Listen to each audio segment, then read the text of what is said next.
agaba ya musirikare waffe yali omukwasa bafa bafiire Masindi era mama we RDC waffe mama Rugasa mama wa agaba oyo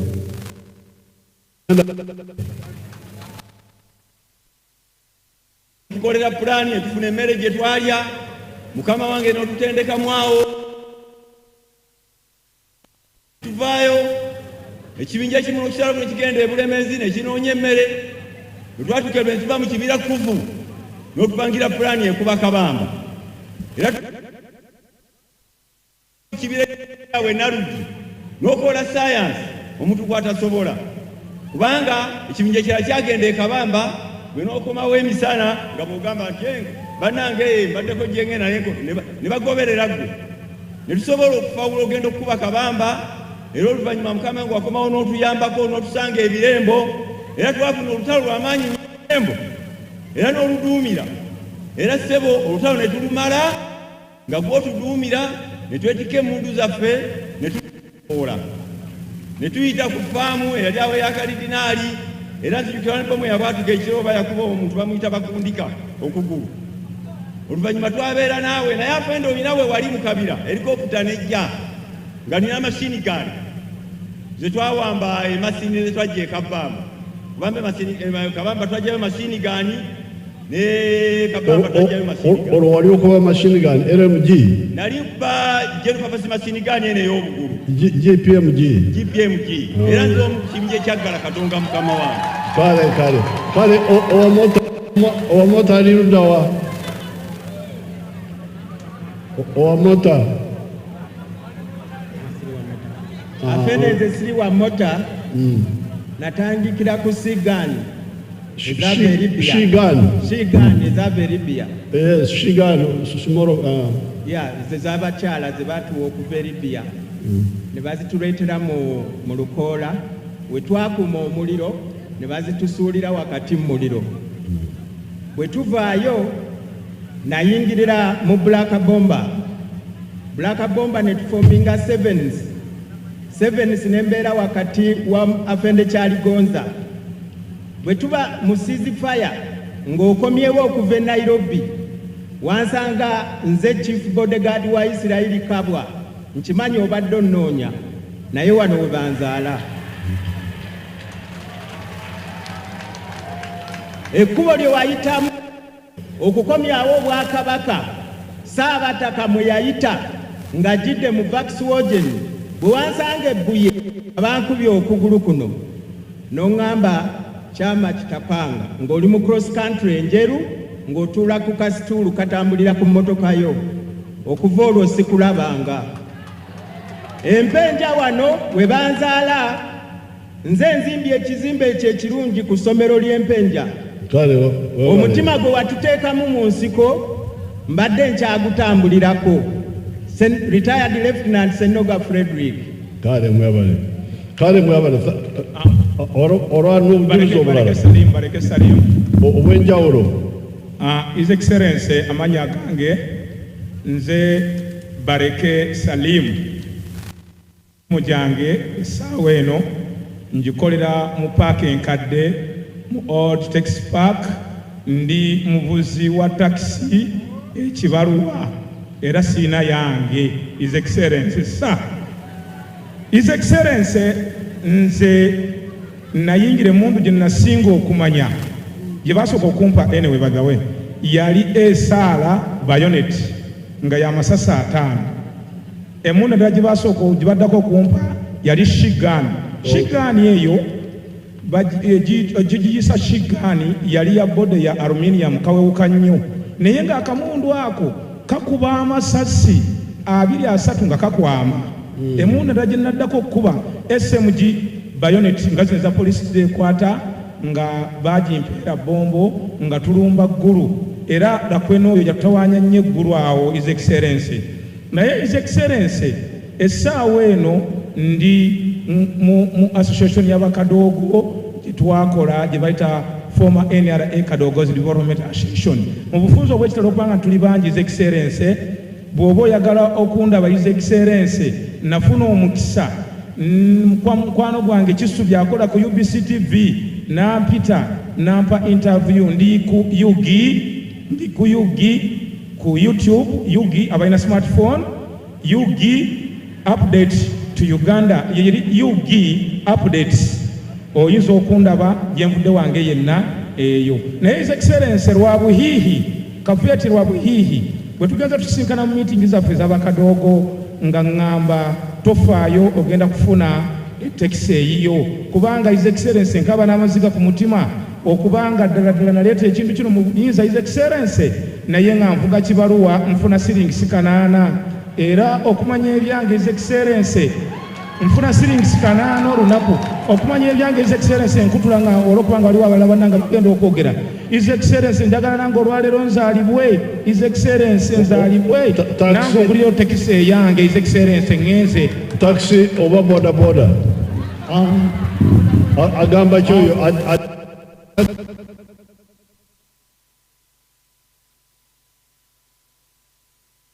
ange boda sigimanyi waza ndi ku Kibuli stage or taxi park njagala ojingulira His Excellency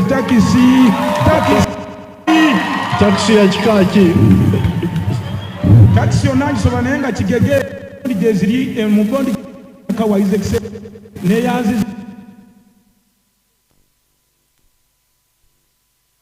alimu baleke muwade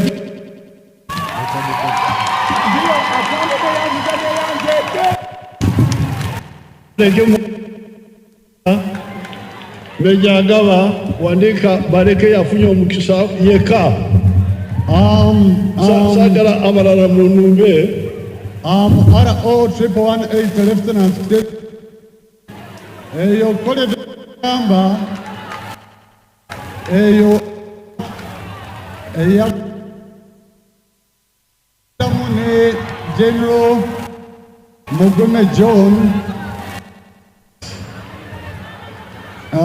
Victor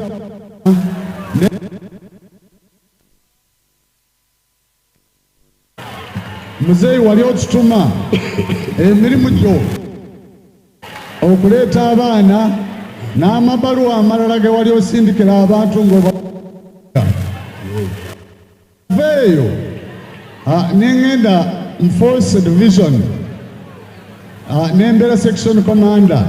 After that nengenda mu 5th era kato nali no papa machine gun era gana wange tamande nga tugenda kwambuka Katonga awo twali tukuba na okuva olwo natambuza ekigere okuva wano ne Tanzania nengenda nali ntwala omwezi gumu nga guntwala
bwe batuuka mu bantu baga kola kiri tebaagala kuwuliriza bantu kye bagamba. Ankole, where I came from, had become totally Christianized. Ankole gy'ava mu kiseera ekyo yali olwedde nga abantu bonna bakkiririza mu ddiini empya eyali abakristaayo n'abakristu. And the traditional religion was no longer there. Era bwe yajjira eno okulwana olutalo eno enzikiriza y'obujjajja eya lubaale mu Ankole yali teriiyo. So when I met these people, I could see that they were all, for them they were still in another way of thinking. Kati olaba nti omuntu azze ng'amanyi ye mukristaayo akkiririza mu Kristo azze mu bantu abasamize naye n'akimanya nti yes newankubadde nze nzize ndi mukristaayo naye bano benzizeemu bakyakkiririza mu lubaale ate nyina okukola nabo. How do I link up with them and bring them forward? Kati yalina okusala amagezi ye ng'omuntu ali abaleeta atya okuba nti bakolera wamu newankubadde ye mukristaayo. I did not condemn their religion like I hear some people condemning. Kakati ye teyabasalira musango nga bw'awulira abantu abalala bwe mukola. Instead, I said, what do you think? Why do you think like that? Naye yababuuzanga mpola mpola mwe mulowooza ki lwaki mulowooza nga bwe mulowooza. And they would tell me the way they believe. Era nabo ne bagabana naye lwaki bakkiriza nga bwe bakkiriza. But I will say them, for this purpose now, we need science. Naye ate n'abagamba okay nze ndi mukristaayo mwe muli baalubaale naye ate kati wano we tulaga twetaaga ebyuma bikalimagezi. Bullets, machine guns, mortars. Kati wano we tulaga tewali biteega, tewali lubaale, tewali kyeyala. Naye wano we tulaga weetaaga masasi, weetaaga byuma ebikoleddwa okusobola okulwana olutalo. So you pray the Misambwa to help us and we fire the machine gun properly. Kakati mmwe abakkiririza mu misambwa mugende musabe ebisambwa gyammwe bulungi kituyambe amasasi gafulume bulungi mu mmundu. That's how we manage it. Era ekyo kyamuyamba kuba ab'emisambwa bagala ne basaba ab'ekereziya ne basaba naye ng'olutalo lwonna lwe basabira luli lumu naye nga bakkiriza nti twetaaga mmundu. I will attend all of them. Era yonna yagendanga n'abuuka enkoko ate oluvannyuma n'agendako ne mu kereziya. I would go to Kasana Catholic. That's why we had the Christmas of 1982. Yagendanga Kasana Catholic Church. Kati president yagendanga kati nga yagenda mu bakatoliki ekasana mu kereziya y'abakatoliki 1982 Christmas. Era Christmas ya 1982 president yagisabira kasana mu bakatoliki. 81 Christmas I was with Reverend Wamara in the forest in Kufu. Ate mu 1981 ku Christmas yali ne Reverend Wamala omukristaayo ekufu eyo mu nsiko gye basabira. Then I had Edouard with Haji Isa Musoke, Haji Isa Kagwa, the one who died recently. Era yalina Dua ne baganda b'abasiraamu Haji Isa Musoke ne Haji Ziwa era nayo n'agenda nabo ne basaba mu ngeri y'Ekiyisiraamu. So the message, my advice to you, the leaders, is patience in order to put ideas in people's heads, not just talking, quickly ordering people, stop that. President kinakisaba bakulembeze mwena muwulirize nti tetulina kugenda mu bantu kubakaka bukasi, kubaboggolera, kubalagira, wabula tugende tutuule nabo, tukkirize nabo, tukkiriziganye, tusimbule olw'okuba ffe tuba tumanyi gye tulaga naye tubakwate bulungi. They can move. Basobola okugenda naawe ng'oyogedde bulungi nabo. If you are patient and you link up with them. kasitobeera nga naawe obawuliriza ate nga nabo bakulaba nti oliwo ku lwabwe bajja kugoberera. Now, the problem I seem to see ekizibu ekirala President kyalaba in the country mu nsi yonna, mu Uganda yonna, is a Linyankore proverb which says, "And minyingi itukuza obushera," which means many tongues spoil the broth. Kakati President ekizibu ekirala kyalaba mu bantu n'abakulembeze beebuuka tebiraganye mu nsi yonna mu Uganda. Mu Uganda President ekizibu kyalaba beebuuka tebiraganye bikubagana empawa nti buli onayogera kino tugenda okulaba nga tetutuuse we twagala kutuuka. So when you hear people talking of poverty, we have already shown you how to get out of poverty. Bw'owulira abantu nga boogera ku bwavu, President aga nti olwedde tumaze okuteekawo abantu babuulidde engeri ki gye basobola okuva mu bwavu. Haji Ssedunga agambye nti waliwo abalwanyi baffe bawala baffe Namwanje ow'Ekagogo ndude sinamulaba. Namwanje jangu wano, jangu ku Mizindaalo. Haji Ssedunga has given us one lady called ne Kuzaala owewange. Abakyala, he has called them to come here and bear witness. Kuzaala linkai. These people. Kuzaala omojuro ngweta Kuzaala.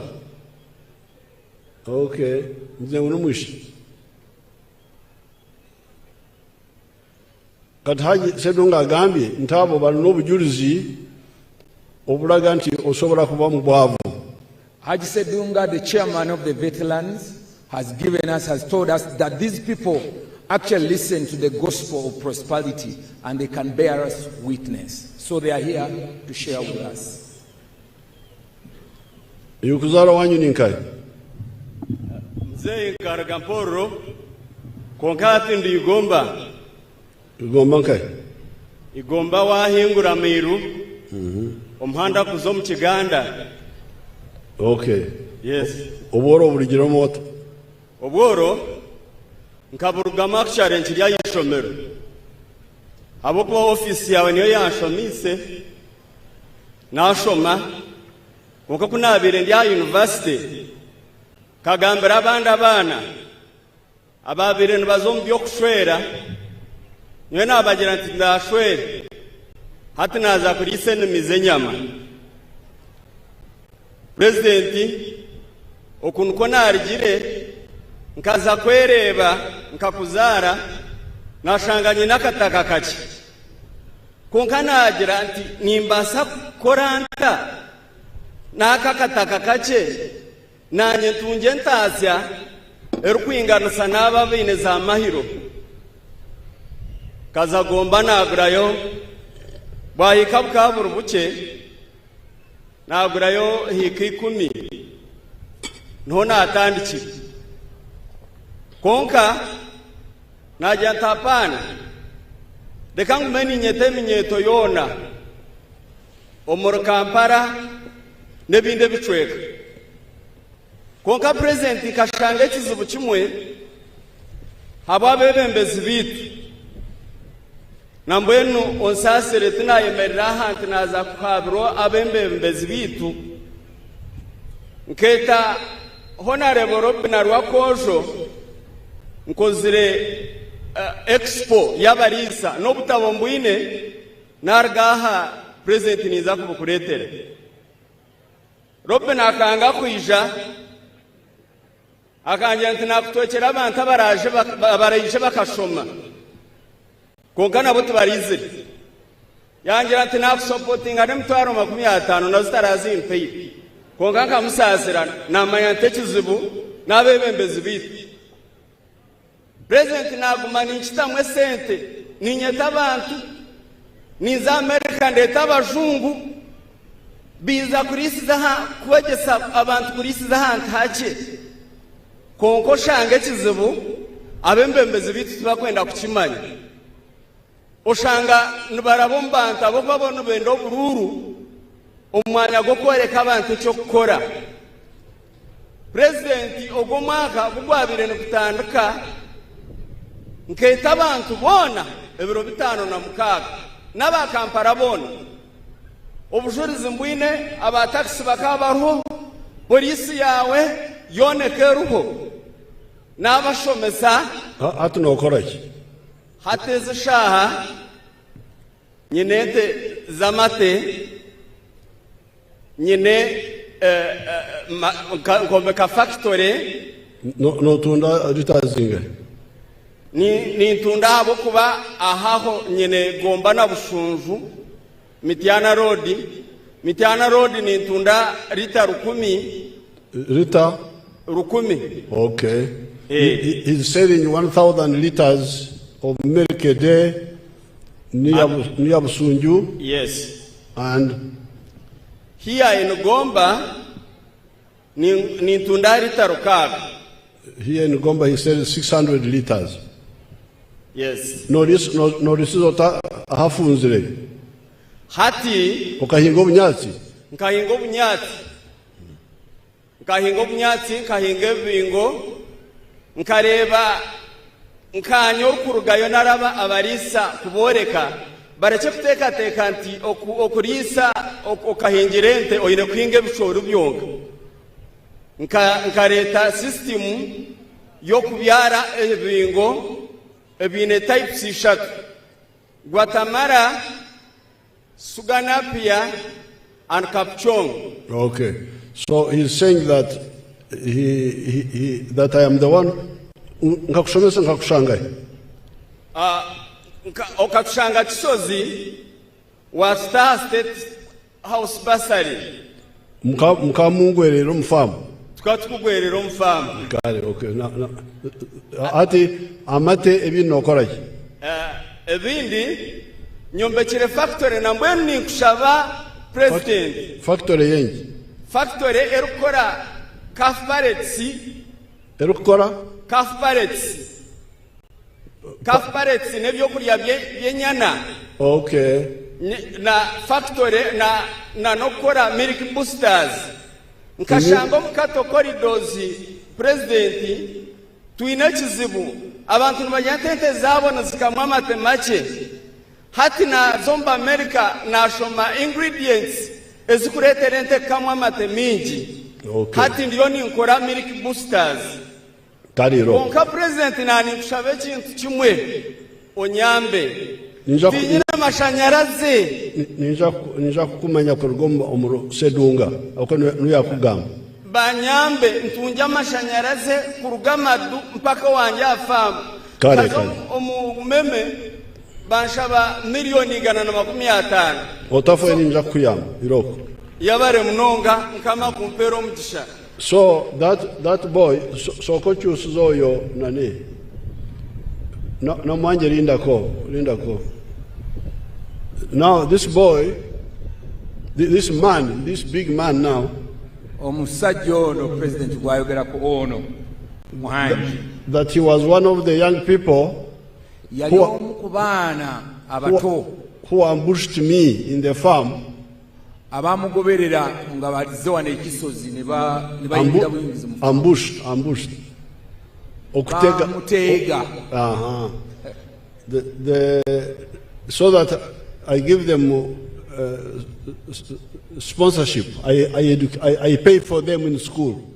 bamutega ne bamugamba president tusasulire esente z'essomero.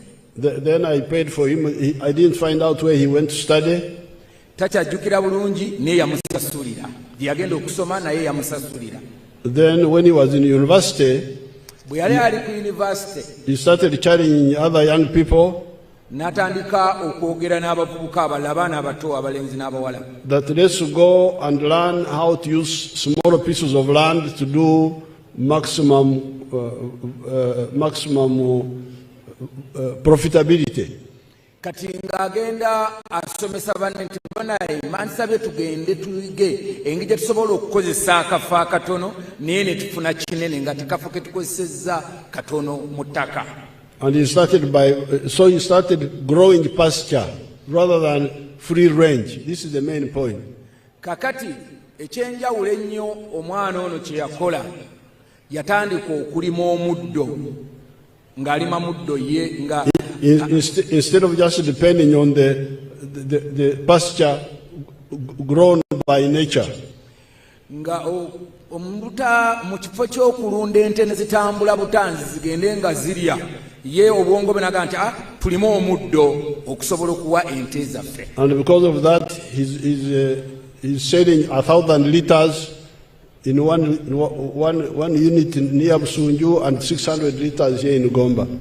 Katola okuba ekyo yalimu omuddo akolera watono era bawadde obujulizi nti ebusunju ayinayo diary watundira amata naye buli lunaku atunda lita 1,000 ate ne Gomba naye ayinawo diary era atunda lita 600 olunaku atunda liters 1,600.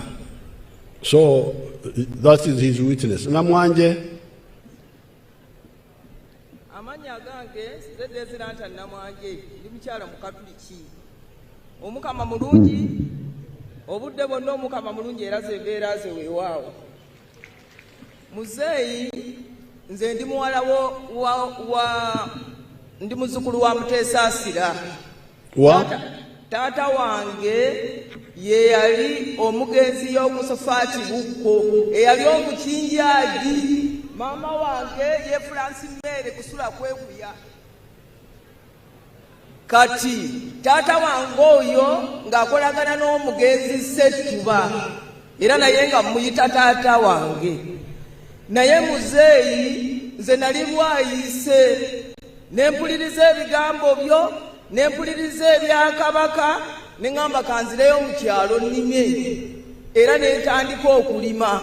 Natandikira ku bitooke 5 ebitooke 5 ne bisimba ne bizaala ne ngenda nga ngaziya ente. Natandikira ku nteemu netandikira ku mbuzi 2 naye muzeeyi kati nina embuzi 40 era nina ente zange zivaamu ekidomola. Era lwe twali ku tekiniko wali oŋŋambye mukyala Nankabi Bafonalebo andeete mu siteeti ng'onjagala era nga nkunnyonnyodde ebintu byange nga nkugambye muzeeyi njagala emmotoka enennyamba ku Zuku. Kata amatooke otunda enkota meka? Kati olusuku lutuuse mu nkota 2 buli nti olutema lumu buli otema emirundi emeka mu mwezi ntema emirundi gyange 2. Okay, 200. So kale webale namwanje namulabako bwe nali ntambula nakulaba ew'omugenzi Ssettuba nani PPS namwanje so namwanje genda bakuwandiike njagala kukulaba.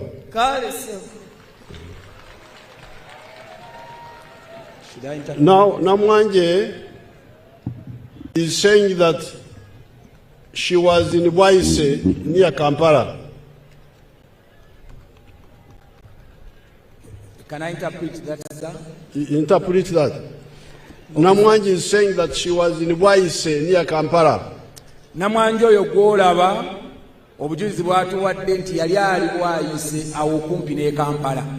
Trying to do things in the town. Ng'agezaako okukola ebintu mu tawuni awo. But she had my message. Naye n'awuliriza President bwe yali ayogera n'awulira obubaka bwa President. And also message of the Kabaka. Era agamba nti yawuliranga ne Kabaka ayogera. And she decided to go back to the village in Kagogo near Bukomero. Kati bwe yawulira obubaka obwo bw'abakulembeze ababiri n'agamba kanzireyo mu kyalo n'agenda e Kagogo. Kagogo kiri kumpi ne Bukomero ku Hoima Road. It is part of the area where we were fighting. Era Kagogo kimu ku bitundu olutalo lwa NRA gye baalwanira. And I saw her when I was in the trek, when I was walking. Era mu kutambula kwa Assembly President ng'ali mu kutambula kumujjukira obulungi yagenda ewa Namwanje e Kagogo. Then she started with just 5 suckers of bananas. Namwanje yatandika n'ensuku ssataano. But now she's selling 200 bunches of bananas 2 times a month. Kati namwanje watuuse okuva ku nsuku 5 kati atema enkota z'amatooke 200 mu buli weeks 2. Kitegeeza mu mwezi atema enkota 400. And she has got 40 goats. Aina embuzi 40. And she's milking 1 kidomora, which is 20 liters of milk. Era atuwadde obujulizi nti buli lunaku akama ekidomola ky'amata zilita 20. So I was talking of the many tongues spoiling the broth.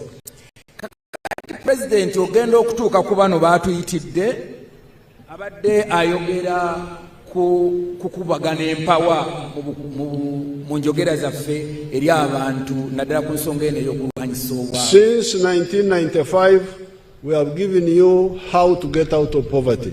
Okuva mu 1995 amaanyi gonna president yagateeka ku kulwanyisa obwavu obw'omu maka. And we gave you the 4 acres model.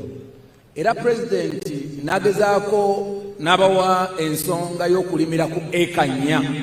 If you have the 4 acres. Bwebanga 4 ozirina.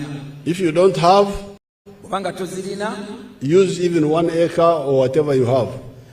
Oyinza n'okozesa eka emu oba ekitono kyonna ky'olina. But if it is the 4 acres, we said 1 acre for coffee. Naye bwe ziba 4, president yawa amagezi nti eka emu gireme mmwanyi. 1 acre for fruits. Endala gisimbeko ebibala. 1 acre for pasture for dairy. Eyokusatu giteekeko omuddo omulime ogw'ente ng'olimye mulime. 1 acre for food crops. Ate eyokuna ogiteekeko emmere eya bulijjo ey'okulya mu makaago. Emanju, in the backyard you put poultry. Ate emanju w'ennyumba oteekeyo ennyumba y'enkoko. Or pigs if you are not a Muslim or a traditional Munyankore. Bw'obanga eddiini gy'osoma tekuziyiza oba toli munankole oli oweeri olunda embizi mu sayidi awalala. Abanyankole abeera tebalyanga mbizi naye ab'ennaku zino embizi bazimazeewo.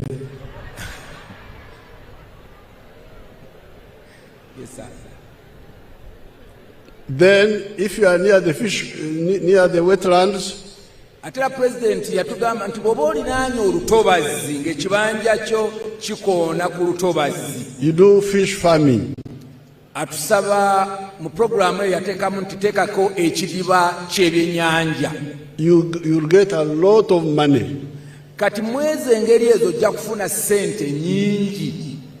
So all these programs we have been bringing have been in order to help you implement either all or some of those. Kati president azoogerako nga kyabasaba zonna zenyigiremu oba wenyigiremu emu ku ezo zateeseko essira. Now you the veterans, kakati mu abalwanyi, when I launched Operation Wealth Creation, bwe yateekawo enkola eya OWC, Operation Wealth Creation, y'okulwanyisa obwavu, I told General Saleh, yagamba General Saleh, to first give coffee seedlings or other seedlings to the families of the veterans. Era n'amugamba nti bw'obanga otandise okugaba ensigo sooka owe famire z'abalwanyi. All before you give anybody, first give all the families of the civilian veterans. Era n'abagamba nti yagamba General Saleh nti nga tonnakatandika kugubira mulala yenna sooka ogabire famire zonna ez'abalwanyi, abalwanyi bano abatuyambako n'abalwanyi bennyini abaava ate betwali nabo abakubi b'emmundu, both civilian and the combatant veterans. And that's why we started in the rural area. Era y'ensonga lwaki enkola ya OWC yatandikira Luweero. Kati kabandwa totawanya Sedunga gwejja weka oli ku muzindalo amaka g'abalwanyi abazirwanako bafuna endokwa oba tebazifuna from Operation Wealth Creation. Kamandwa setaga muntu mulala kubanga okyali muvubuka. Because I said don't start on anybody else except the families of the veterans first.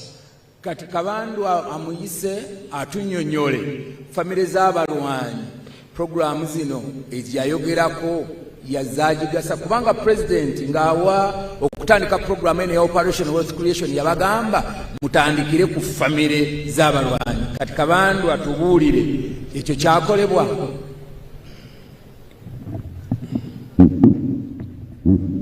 Wewale nnyo ekitiibwa president, family z'abalwanyi nyingi nnyo ezafuna ku programu eyo eya Operation Wealth Creation. Naye ekizibu ekimu abalwanyi abasinga bakadde mukatagole nga tebagwayo bulungi, naye abavubuka n'abaana baabwe bafuna mu Wealth Creation era mulimu abatambula obulungi na era yensonga lwaki twebazizza olwa project eyo. Kabandwa lemo okubuzaabuza. Esebo kubanga omukadde azaala sagamba nti muweereze abantu kinoomu nabagamba nti muweereze endokwa amaka g'abalwanyi. Wadde ndi mukadde muweereze omuto, one of my children afune. That was the guideline. Your Excellency, emidoko bazifuna era waliwo enjawulo mu maka g'abalwanyi abakola abagendera ku Wealth Creation era emmwanyi zeeyongera n'obungi mu bitundu by'eruweero ngafa babadde bazisuubula. Kale Kabandwa. So what I was telling you, that was Operation Wealth Creation. Give free seedlings and materials to the families of the veterans. Kati eyali eteeka mu Operation Wealth Creation mugabire family z'abalwanyi zonna mu nkola eyo endokwa n'ebirala byonna ebyali bikozesebwa mu OWC. Not only coffee, even other things, whatever they wanted. Era president yayogera ku mwanyi zokka wabula na byonna ebyali mu Operation Wealth Creation. Now this was 2013. Kati ogwo omwaka gwali gwa 2013. That one we had been going on with the compensation for a long time. Naye ate ekyo kyagoberera nti waaliwo okuliyirira ebbanga ddene okwali kwatandikibwa emabega newankubadde kino kyajja kyali kigoberera biri ebyali byasooka. And then the casino had also already started. Ate era mujjukire nti newankubadde ekyo kyogerwako era n'akasiimo kaali katandika emabegako era nga naye programu y'akasiimo etambula. So therefore I will meet the executive of the veterans. President agenda kusinkana olukiiko olukulu olw'aba veterans agenda kubasinkana. Because here we are many people.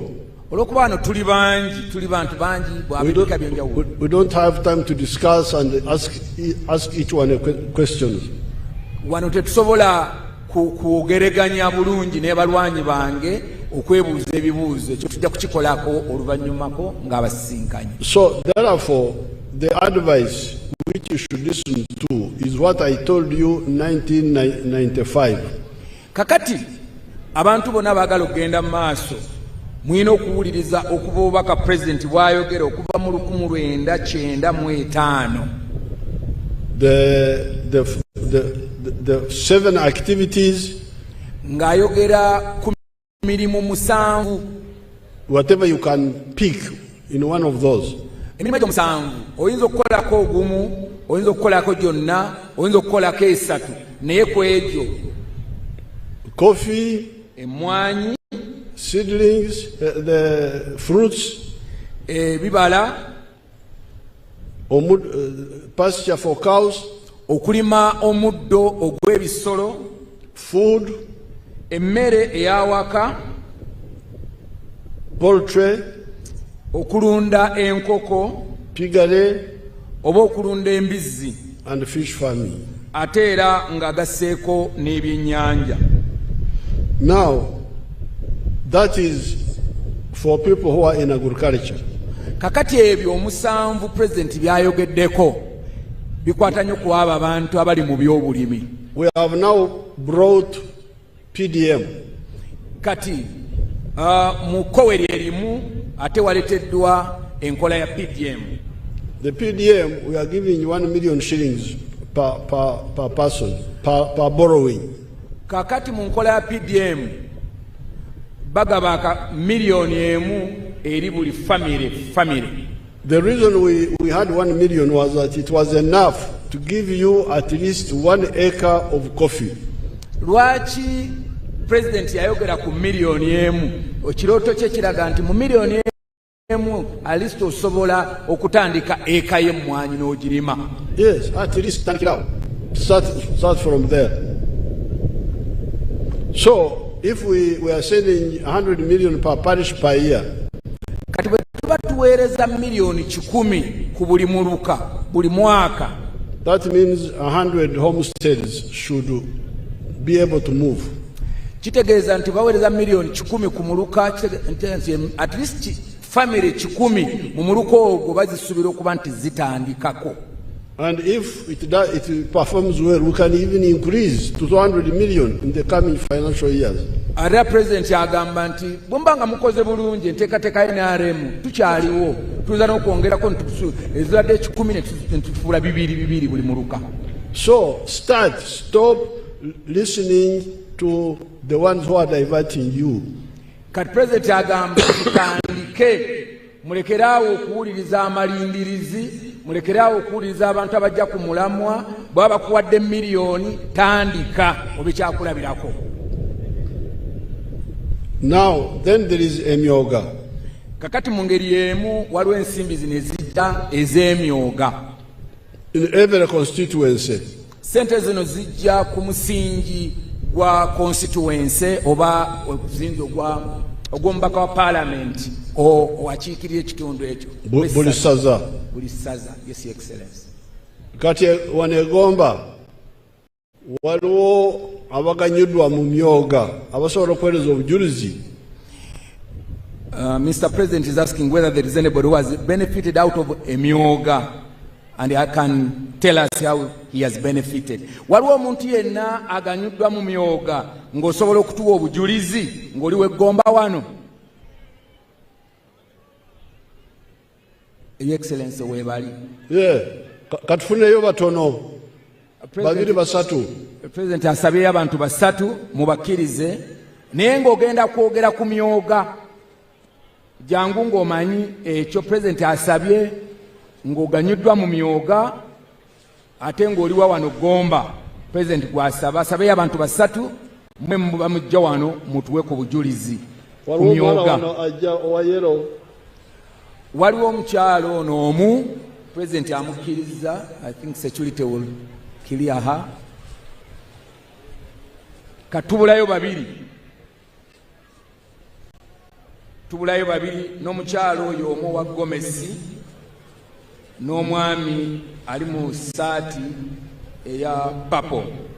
Kakati mbasaba mujje wano abano baganyuddwa mu myoga era bagenda kutuwa ku bujulizi.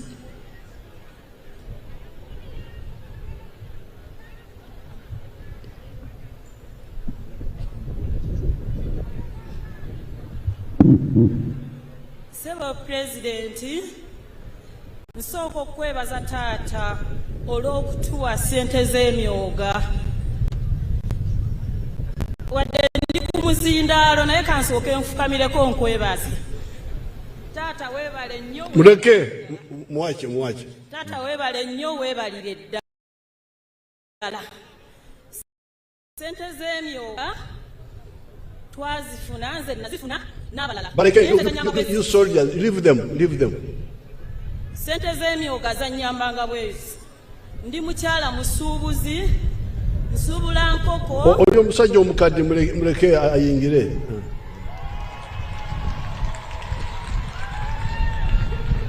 Yes, yogera muwala. Sebo President, obudde obwo nasuubulanga enkoko 10 nga nzifumba. Naye kati obudde buno okuva nafuna sente z'emyoga. Enkoko wali ozirunda okola ki?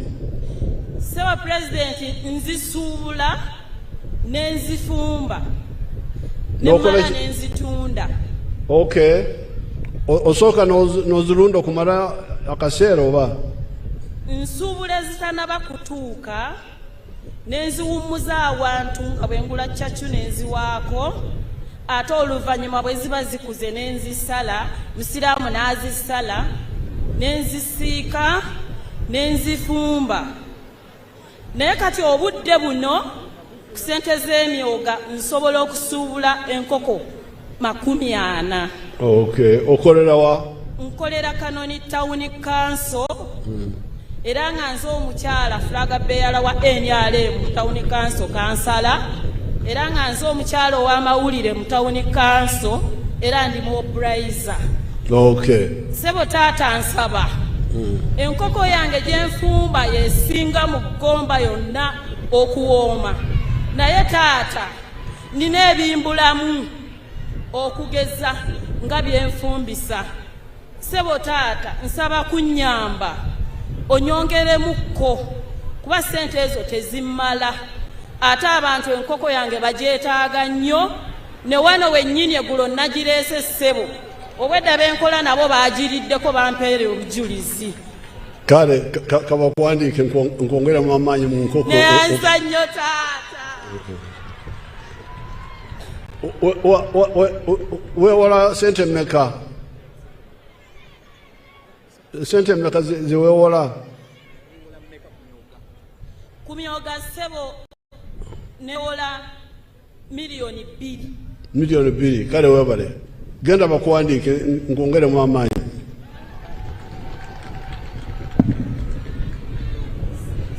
Somebody write to that lady. Sebo President, nsanyusa okulaba. That one. Nsanyusa nnyo okulaba. Linda Ko, that one was saying that she has been trading in poultry, in chickens. In chicken, she buys and slaughters and cooks and sells. She was handling 10 chicken, but she's now handling 40. She said what? 40, Excellency. She's now in 40. She would buy small ones, then she raises them. They become immature, some kind of, then she slaughters them. And now she was handling 10, now she's handling how many? 40. 40. Yes, she's handling 40. She used the 2 million shillings she borrowed from the myoga. Kati, you got a mama. Sebo nsanyusa okulaba Pulezidenti. Nganze amaze emyaka nga nkulaba bulabi wala nnyo. Naye kati okulaba nga nkulabyeko liiso wano okumpi. Era nsanyusa okulaba. Nga sinatuuka ku myoga, Sebo weebale nnyo by'okoze. Ate weebale butanyiiga. Nga bwe abantu abalala baba bakoze batyo. Banyiiga naye tonyiiga. Weebale nnyo Sebo, weebalire ddala. Ne by'okoze byonna. Nze ndeera Maddu wali mu tawuni. Obeera wa? Maddu. Okay. Nze Nakintu Jeeni mukyalako. Sebo era nzijukira wajja e Maddu okubuuza Dayale. Wantuukako awo ku lubalaza n'ombuuza ti maama Dayale eri ludda wa. Nze nakutwalayo n'omugenzi kamya ku Dayale awo ey'e Maddu. Kati nga ndi ku nsonga essente ez'emyoga nafuna obukadde 3 nengulamu ennume 4 ez'ente kati nezigenda nezigula ngangulamu 2 akabadde akamu kati ennume ezo mulimu nengenda nga nzikyusa kati mpeze ennume 9 naye ekinnemesezza lwakuba siinawe nzirundira ndi mukanyigo nnyo naye nga bw'omanya ebigambo by'amafaamu kati munnange njagala okulunda mpeze n'ennume 20 oba n'ente zonna naye siinawe nzirundira owulidde kaakati muzeeya n'ekirala weebaale obutasiimwa buba buzibu gwe wakomyawo wano bwakabaka gwe walaba ensi eno ng'eri mu nnyumba ez'essubi tetumuli ssubi baali batambulira ku bugaali kati tebakiraba byabo tebabiraba abasinga naye ffe abakulu ab'emyaka gino ffe tubiraba ssebo era beera mwenkanya obe ng'okimanyi nti ab'emaddu bo babiraba kale neyanziza kati nakintu was trade. She borrowed 3 million shillings. She bought bulls and fattened them and sold them, but she wants to get. She bought some land, but it's not enough. She needs more land. Nakintu. Bakuwandike nzigenda bengeri gyenkuyambamu.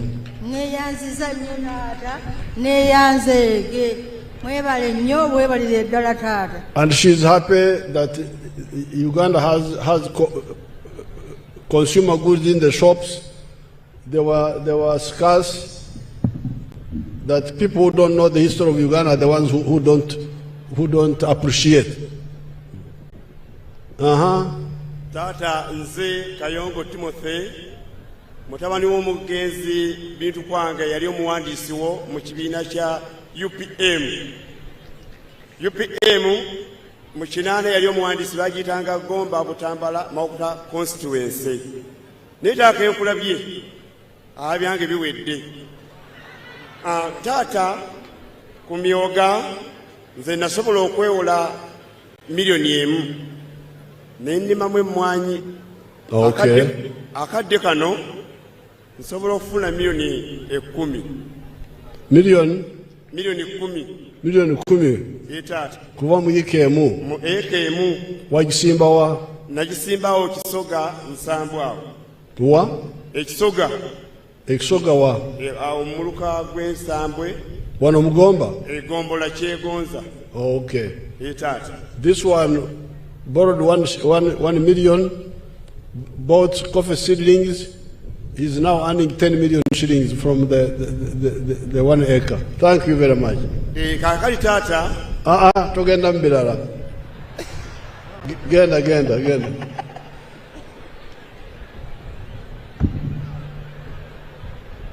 RSB 5420 Sergeant Muyamba Stephen afande fetusiima nga bafetirani twafuna omukisa ne tugenda mu myoga mu Gomba wano e Kanoni. Nze newola akakadde kamu n'ekitundu nengula ente yange naye kati yakanzalira enzaalo 3. Naye afande mbadde nsaba banyongereyo wakiri ku nte y'omulembe sobole okweyongera ku mutindo. Kubanga oyo musirikale yawumula kamwereze miliyoni 2 agule ente endala y'enzungu. Asante sana afande. Mpatie tu mic. Oyo mwongedemu kubanga musirikale yawumula jangu bakwereze miliyoni 2 ogende nazo.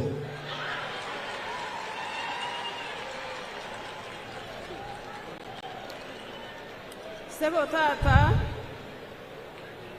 omwebembezi w'ihanga eri nashemererwa munonga okwemerera omu maisho ga w'izooba eri. Amazina nibanyeta Niwayombeka Kereni Kyamushaija. Niwayombeka Kereni Kyamushaija. Keren? Niwayombeka Kereni. Niwayombeka. Niwayombeka. Niwayombeka. Niwanyombeka. Niwayombeka Yesu. Yes, okay. Yes. Nayemerera hakuhereza obujulizi aha sente za youth livelihood. Nkatunga sente ezo nk'ekibiina 2017 nyina emyaka 18.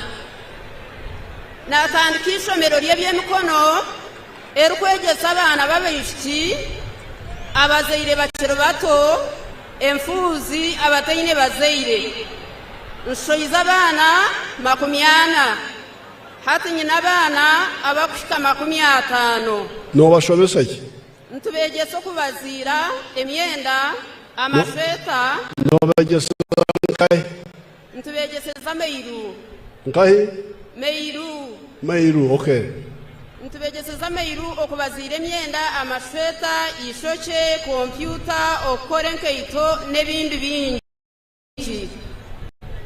Training school ejo nibagyeta. Okaguza sente zingahe? Tweguza miliyoni 7.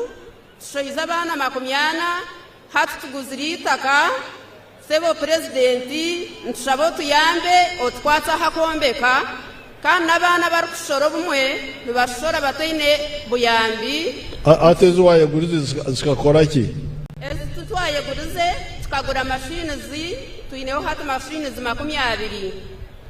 N'abaana abitwabaire tuine abamu bakaba bari omu kibiina tukabihereza ebiharani.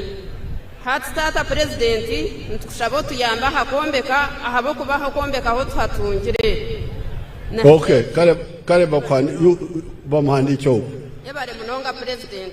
This one borrowed 7 million shillings from Emyoga, and she has got a school teaching knitting and making sweaters, and she's teaching a lot of people. So this shows you that there is a way out of poverty if you listen.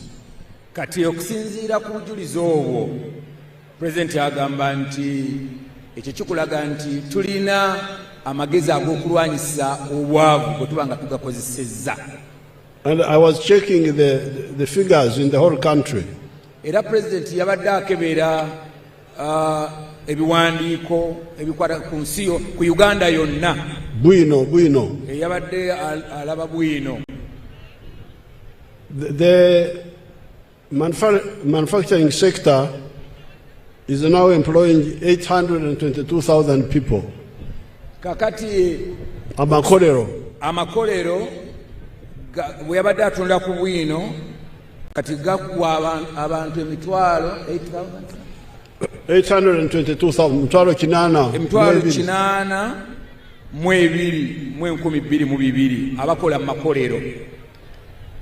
The ones working in services are 5 million.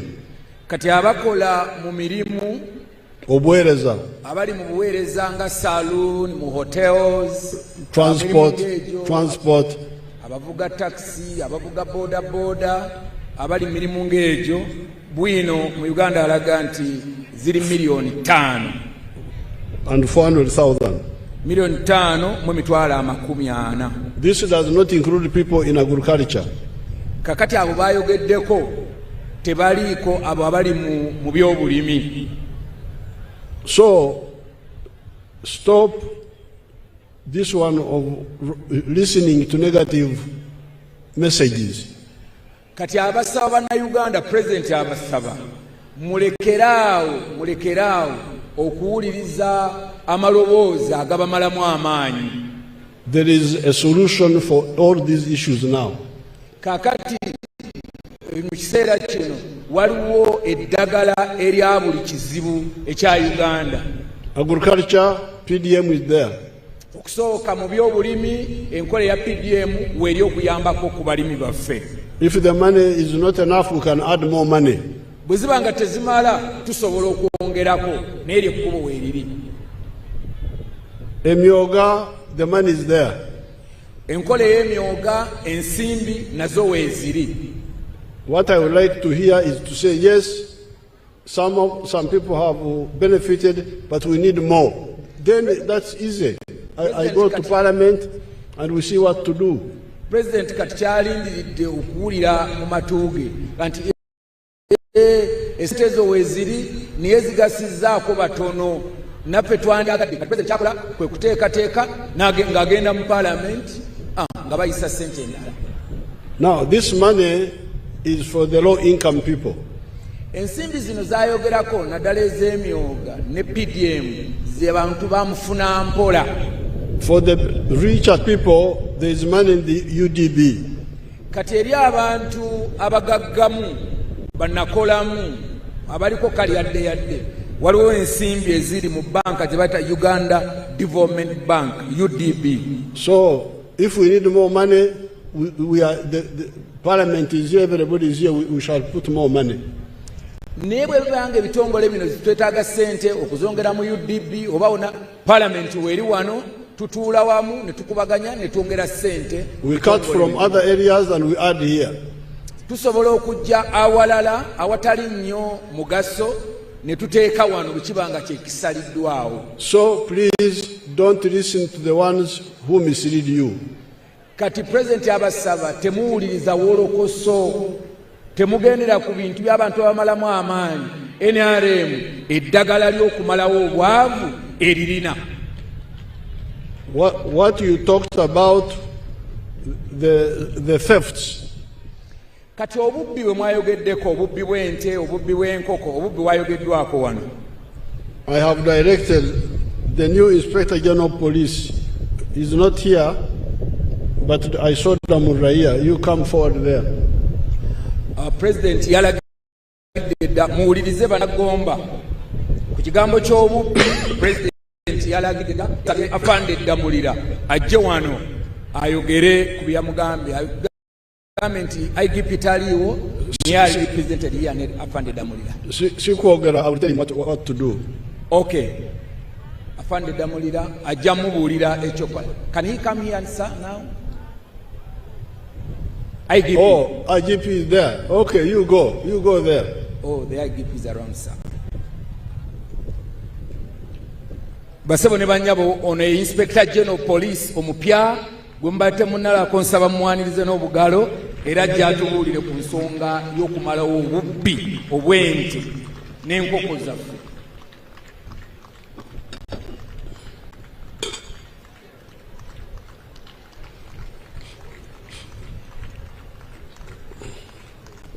So IGP,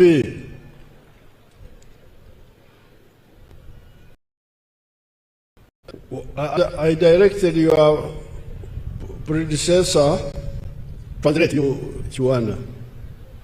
Kati IGP amugamba nti omuntu gwe yaddira mu bigere yali amuwadde ebiragiro. Was that we should have 18 policemen per sub-county.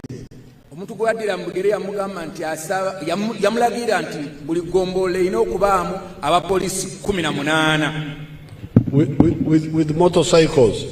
Era nga balina ne pikipiki abe 18 abali mu buli ggombolola. And other facilities. Nga balina n'ebirala ebibayambako ku magombolola. And then they should link with the villages through the telephone system. Era nga alagidde abepoliisi 18 ne poliisi eri ku ggombolola ebenga ekwatagana n'obukulembeze bw'ebyalo okuyita mu masimu. Kubanga mwenna mulina essimu, you all have telephones. Kubanga bannayuganda mwenna mu byalo mwina amasimu. If the police is at the sub-county, kati singa poliisi eri ku ggombolola and you ring them, n'obakubira essimu ng'oli mu kyalo ekimu mu ggombolola eyo, and they have got means of transport, era nga balina engeri zibasobozesa okutuuka mu kyalo ekyo, why would you not be able to control crime? Lwaki nsonga ki ebalemesa okulwanyisa abantu bano abatumazeeko emirembe? So IGP, tell me how far you have gone with my plan of the... Kati alagidde IGP atubuulire ku ekyo ekiragiro yakomawa.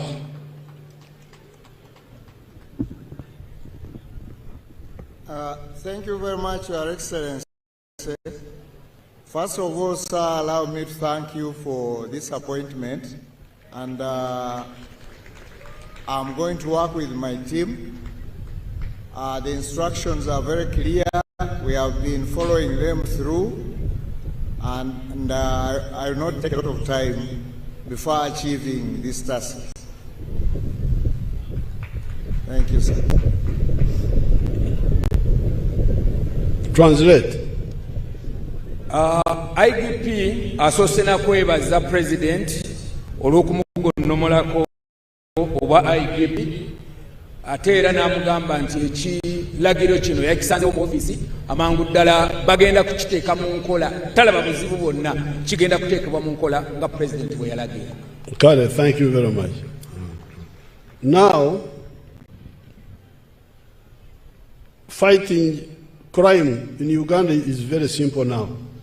President agamba nti okulwanyisa obumenyi bw'amateeka mu Uganda kati kyangu.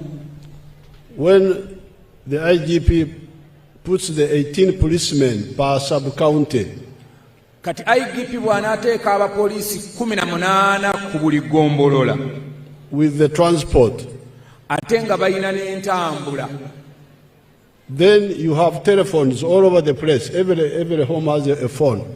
Kati ate buli kyalo kiine, actually si buli kyalo, buli maka mulimu wadde omuntu wakiri omuntu omu ayina essimu.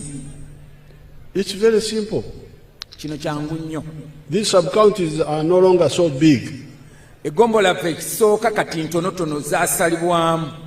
Even Madu, which was big, now I hear you made Madu and you also made Kyai. Ne Madu gye yali amanyinga ennene kati mwajawulamu kuliko Madu Town Council mulina Kyai, so yali emu yavaamu 3. Kabulasoke, now I hear you have divided it. N'amagombola amangi amala mangi gagenda gagabana ne Kabulasoke yennyini nayo mwagisalamu. So these sub-counties are not very big. Kati gombola zaffe tezikyali nnene ziri zibwaguuga.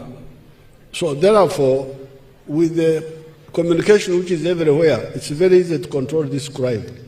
Kati ekyo gombola okuba kati nga ntono ate n'ogattako n'amaka nti buli maka galina essimu. Kati okulwanyisa obumenyi bw'amateeka kyafuuka kyanguko. The issue of coming to steal, this police, the DPC of here, where is he? Ensonga y'obubbi. Regional Police Commander or Adirudawa? The President wants the Regional Police Commander of this region and the DPC, whether they are here. The RPC.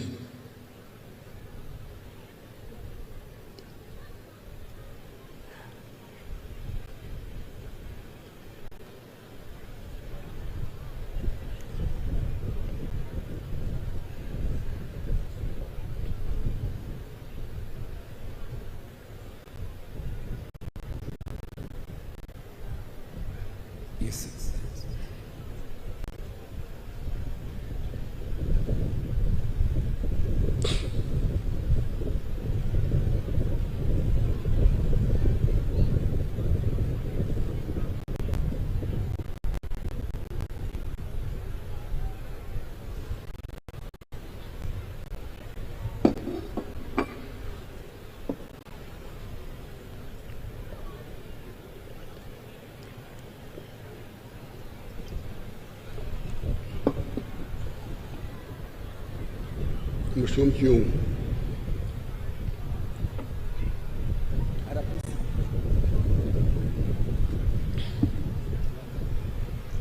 RPC, what's your name? Remove your mask. I'm Assistant Commissioner of Police, Hiriga Dauda. Oh. Hiriga Dauda. Biriga. Yes, sir.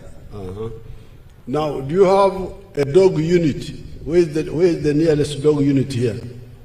Your Excellency, the nearest is in Gomba and in Piji. And in Piji, you have got 2 units? Yes, sir. Kati, you Gomba people. Now that I'm standing here, translate for me.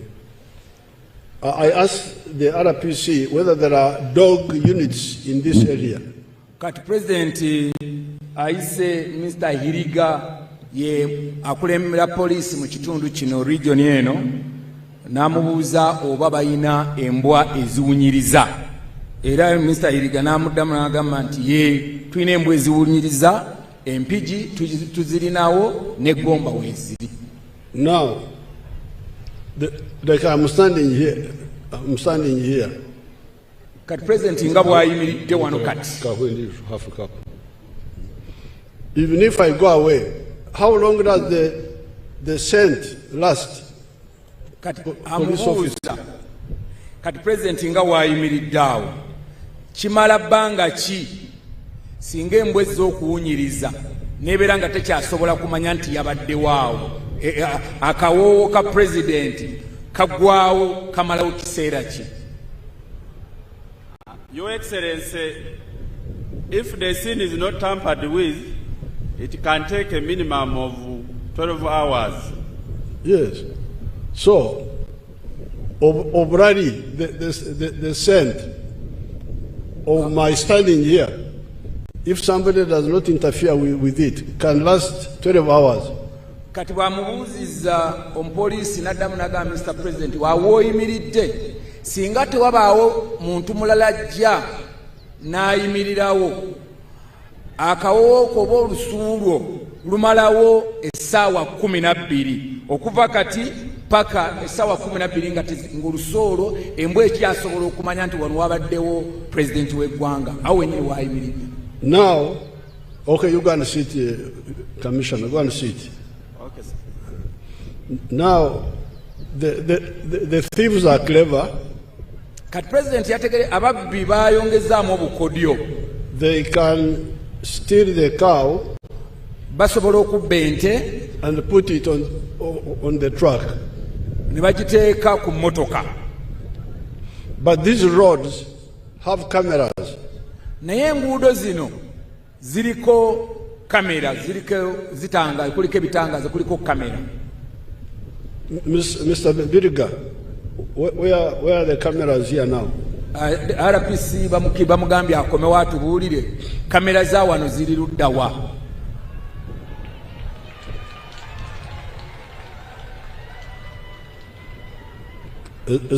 On the roads. Your Excellency, the cameras on the road are in Mpigi. They start at Mpigi. Yes, sir. They have not yet come this way. They have not yet reached Gomba, but in the second phase, there is a team which came from police headquarters, and they are supposed to install it. To install the second phase on this road here. Yes, Mpigi, Kibibi, and Gomba, including Sembawele Road. Okay. Yes, sir. They are going to cater it in the second phase of the CCTV project. Thank you. Yes, sir. So you explain that to them. President yabuuzizza Commissioner. You go and sit, Biriga. Kamera ezikwata ku luguudo ziri luddawa wano. Commissioner n'amutegeeza nti tezinnatuuka Gomba okweyongera eno zikoma Mpigi. Naye n'amugamba nti okusinziira ku nteekateeka yaabwe nga poliisi mu kitundu kino okuva Gomba okweyongerayo Maddu n'okugendera ddala paka ku luguudo lw'e Sembabule mu feezi egenda okuddako kwonna bagenda kuba nga bateeseewo cameras, His Excellency. So that there is no way, especially cows, you cannot carry a cow on your head. Kakati ekyo kitegeeza nti tujja kuba twongedde okunyweza nnatti kuba toyina ngeri gy'osobola kwetikka nte ku mutwe. Or put it in your pocket. Oba n'ogiteeka mu nsawo yo. You must carry it either on a truck, oyinza giteeka either ku mmotoka, or move it on the road physically, obanga ogigoba eri ku luguudo, and it will be traced. Era mu ebyo byonna kirabika nti ente tezisobola kutubulakira, tusobola bwe tuba tukozesezza ebyuma ebikabulamagezi, cameras ne security eri President gyayogeddeko okusooka, ente zaffe tujja kusobola okuzitaasa. Therefore, you the police, sensitize the people how to link up with you, and you deal with this small problem. Kakati President alagidde police etandika okugenda mu bantu abantu bamanye poliisi muleme kubeera bezi kugombolola enamba zammwe ez'essimu abantu mu kyalo babe nga bazimanyi basobole okuba nti babatuusaako amawulire buli kiseera ekiro n'emisana. Now finally, ekisembayo, some people talked about the Bibanja. I think it was the minister Aris Kaboyo. Minisita wa Kanyigo Keruwero yayogedde ku nsonga y'ebibanja. That landlords are disturbing Bibanja people. N'agamba nti abantu abalina ettaka ab'ebyapa bali kumbiranye ne abantu abalinako ebibanja ku ttaka eryo. It is because I think this must be the political leaders to explain. Kati kino President agamba nti kyandibadde ky'abannabyabufuzi abakulembeze bannabyabufuzi okunnyonnyola okugyawo akamyola bikyakano. The issue of the Bibanja people was resolved in the CA. Ensonga y'ebibanja yamyogerwa ddala okuva mu lukiiko olwateeka ssemateeka lwe tuyita Constituency Assembly. And also in the Land Act which followed, I've forgotten the time, I think it was 1998. Era ng'oggyeko olukiiko lwa ssemateeka olwo lwateeka amateeka naye ate n'etteeka ly'ettaka eryafuluma mu 1998 lyayongera okunnyikiza engeri gye tulwanye enkolagana y'ab'ebibanja n'ab'ettaka. We said landlord has no power to evict a kibanja person. Mu tteeka eryo twagamba teri alina ttaka alina buyinza okugoba ow'ekibanja etteeka ly'ettaka bwe ligamba. The one who was on that kibanja by 1983. Okusooka omuntu eyali ku kibanja ekyo kakwakuliza akasooka nga yaliko ku kibanja ekyo okuva mu mwaka gwa 1993. Meaning, no, Chinana. That means either his parents were there, ekyo kitegeeza nti bayinza okuba nga bazadde be baali ku ttaka ekyo ba ku kibanja ekyo mu 1983, or the one you bought from, oba gwe wagulako ng'ekibanja ekyo kyali kikye mu 1983. So that's not possible. President alaba nti nno eriddaga lyanogebwa. Now the only thing was to give some busuru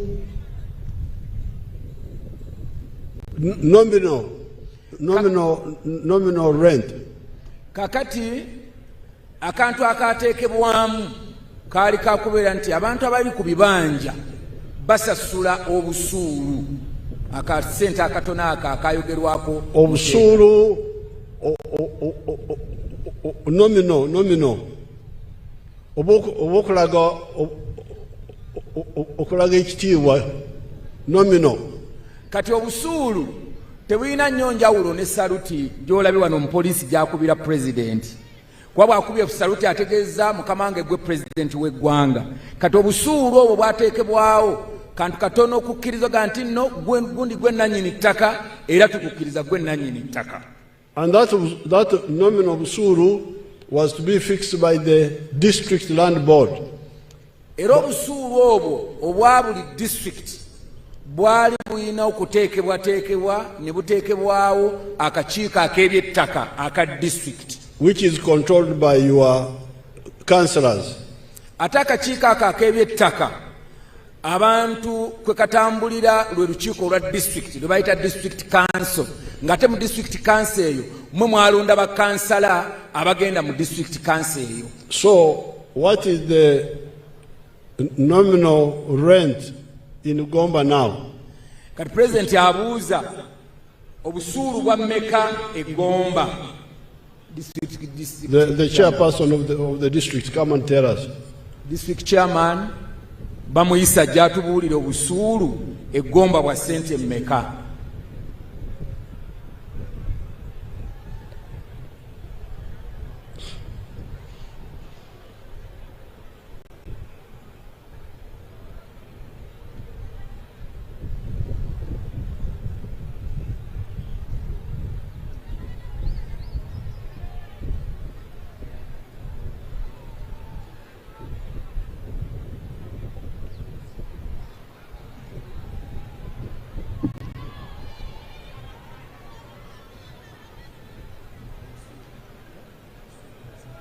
Your Excellency, kituufu kyoyogedde nti obusuulu bulina okuweebwa just okumanya omuntu ategeere nti ali ku ttaka ery'omuntu.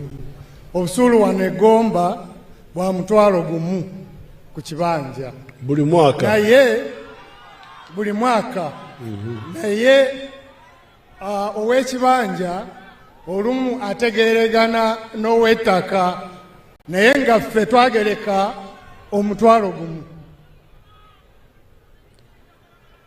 $1,000 nkoko meka? Enkoko emu. Enkoko emu. Okay. Kati $1,000 waliwo atasobola amaka gatasobola $1,000 waliwo awakanya amaka gamu naye abananyini mataka tebakkiriza mutwalo ffe gwe twagereka. Ekyo tekitukwatako oba bakkiriza oba tebakkiriza balina okukikola. Kati oli awakanya omuwala jangu mbadde mulaba akola bw'ati. His Excellency has asked Mr. Chiviri what the nominal busu that they are paying, and Mr. Chiviri has said 10,000 shillings. 10,000 shillings, that is when the district council sat, and that's what they resolved. But he has also said some of the landlords... It's not... landlord tana kuwakanya. The president is saying that if the landlord is against the 10,000, that is not none of our business. If the district passed 10,000 shillings, that should be kati mwala agamba kyoyo. Okitiibwa Pulezidenti, nsanyusa okulaba mu maaso gange kuba bukyanga nzalibwa mu bulamu bwange siimyangako mu maaso go. Okay. Era nsanyuse nnyo naye bulijjo nkuyitako wano. Era ompitako naye nga sikimanyi Oweekitiibwa Pulezidenti. Nsanyuse nnyo naye nga nina ennaku nzize wano obuyinike bwa kitalo nnyo. Nze omuntu owa wansi nga ffe nze obulamu bwange nze ndi nnamwandu nga bwendi. Bba wange yafa 2016 ne bamutya mu luguudo olwo olw'Emadduusa Embabule Kawanda olwo ne bamukuba ne bamutta n'andekera abaana 9. Baana bamukuba? Abaana 9 bamukuba accident awo ng'emmotoka ziri mu oluguudo. Ani yamukuba? Emmotoka n'etema ekkubo n'esigala ku damutulire bulungi. Bba wange yafa 2016. Yafa ki? Balulima. Yafa ki? Yafa accident. Accident, okay. N'andekera abaana 9. Abaana abo 9 sirina bwasiizi yandekawo gweda zaali mu kkubo ennyumba nesigala mu bbanga egenda kunkuba n'abaana mukumbalirira tebambalirira sente zimala kuzimba nnyumba. Baani? Ab'oluguudo bennyini abayunula. N'entamba n'engenda eyunula emirundi 20 n'engenda nakawa kuyunula. Nene ku ssaawa yali emyaka 7 ntambulira ssente tebazinsasulanga.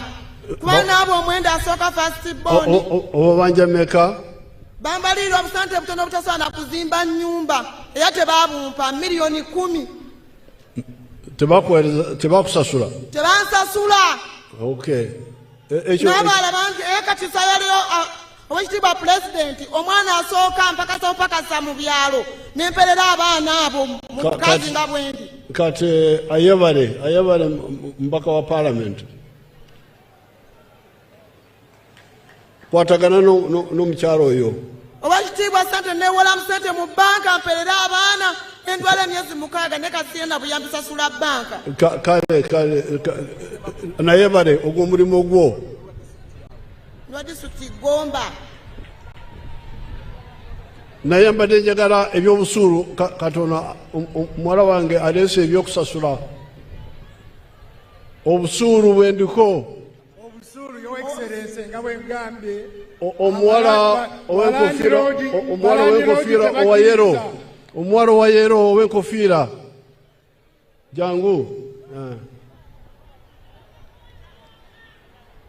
Your Excellency, nakamya hali otera diswa Gomba. Ku nsonga y'obusuulu tulina ekizibu wano Gomba bannannyini ttaka bagaana busuulu Your Excellency. ate ne bamala ne basiba ebibanja by'abantu. Tebitukwatako bwabatakiriza agende. Abantu baffe mu kutya ne bakola endagaano n'omugagga okugabana ettaka mu kunyigirizibwa. Endagaano teziri mu mateeka. Taata mbadde nsaba. Teziri mu mateeka. Don't waste my time. Okay, now come here. You go and sit down. Let me hear the story.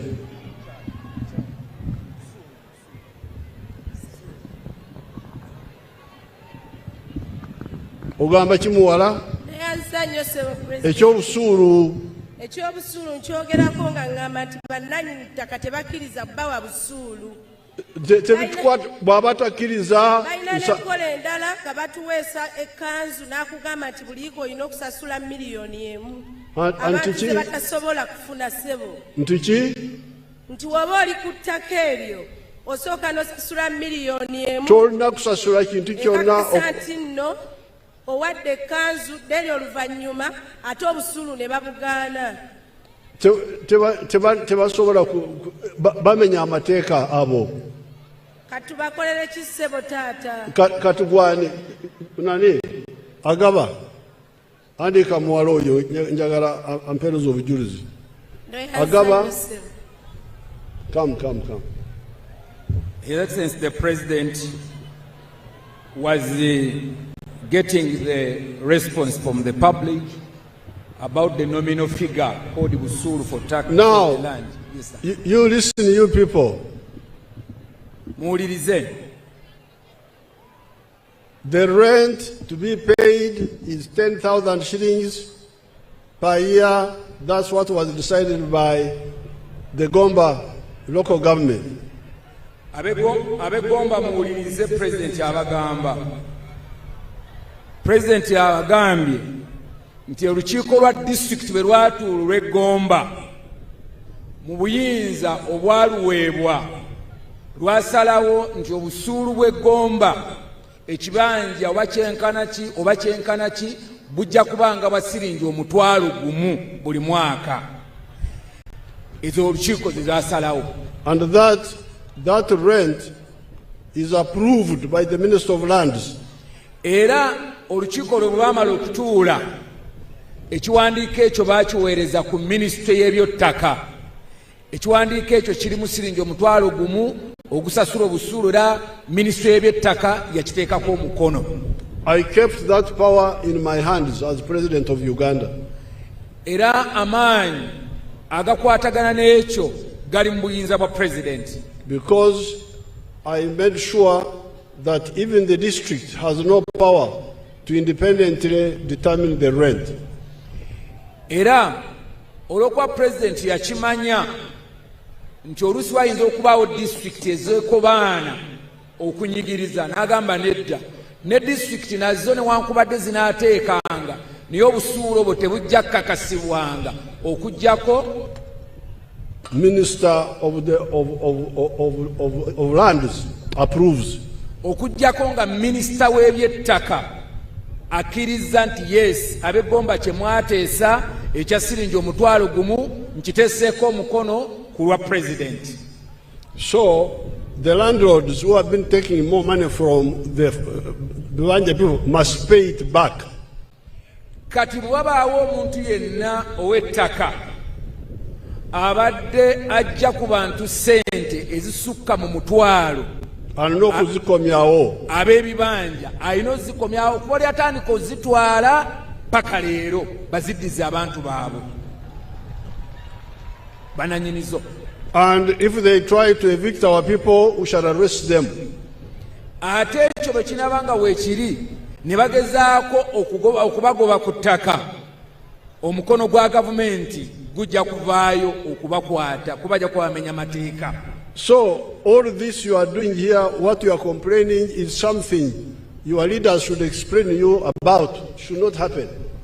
Ebintu byonna bye mwogerako ebyobusuulu, landlord takkiriza busuulu, atuggyako ssente nnyingi, asala mu bibanja byaffe, ensonga ezo zonna abakulembeze bammwe okuva ku byalo paka okutuukira ddala ku bakulembeze mwalonda balina okubannyonnyola ensonga ze kubanga etteeka balimanyi. So kati mbasabe mwenna RDC nakamya njagala ompandiikira abantu bonna abalina okwemulugunya ku kigambo ky'obusuulu n'ababatawaanya ngenda kulaba nti ensonga eyo tugitereeza. The landlords, kati abantu abalina ebyapa ab'ettaka, they must accept what we agreed in 1995. abantu abalina ebyapa balina okukkiriza ne kye twasalawo mu 1995. Because Idi Amin had abolished Mairo actually. Kubanga mujjukira nti Idi Amin yali aggyeewo obwannannyini bw'ettaka. But we restored the ownership in order to allow a win-win solution. Naye NRM bwe yajja negamba nedda katukomyewo obwannannyini bw'ettaka buli muntu abe ng'afunamu nannyini ttaka afunemu ate n'ow'ekibanja eyasenga ku ttaka lye afunemu. But these landlords, they don't listen to NRM. Ate waliwo abawaga, they think it's a joke. It's not a joke.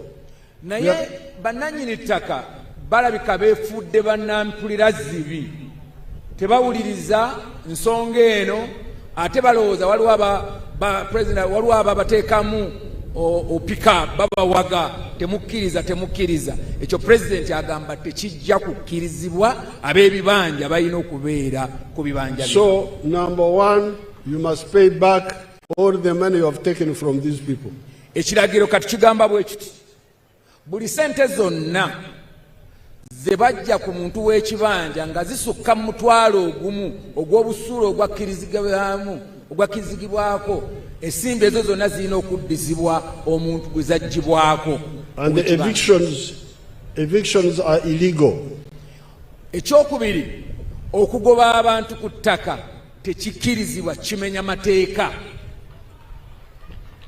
And maybe what we need to resolve in our NRM caucus. Kyetugenda okubaganyako ebirowoozo mu bukulembeze bwaffe obwa parliamentary caucus. Yes, sir. Is to provide that if the landlord does not accept the rent is paid to the sub-county and kept on an account. Kati president walaba omuwaatwa we wano nga bwe mwogedde wano mugambye nti balandlord tebakkiriza nsimbi za busuulu. Kati president agamba agenda kutuula n'olukiiko lwe naye ekyalowooza ekiteeso kyagenda okubawa nti landlord bwe batakkiriza busuulu, obusuulu buno butwalibwe ku gombolola ewa gombolola chiifu mwe mbusasuleyo, oba bunonayo oba tabunonayo naye mwe mbenga musasule. Very good. So all this suffering is because of not doing what is in the law. President agamba nti alaba obuzibu bwonna bwali bwanogebwa dde eddagala ku tteeka, naye ekireetera okuba nti wakyaliwo obuzibu abantu etteeka baliyisaamu olugaayi. Thank you very much. Katonda ababeere b'eggomba.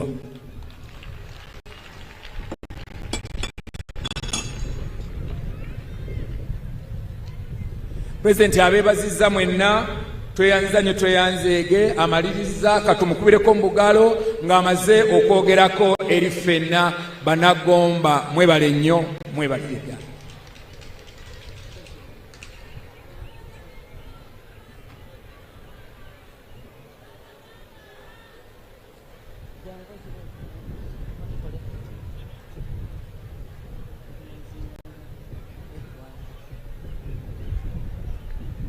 Thank you, Excellency, for the timely messages you always deliver to your people. We are proud of you, Your Excellency, and your legacy will always be remembered. Your Excellency, And with your permission, allow me to invite the Honorable Minister of Lands,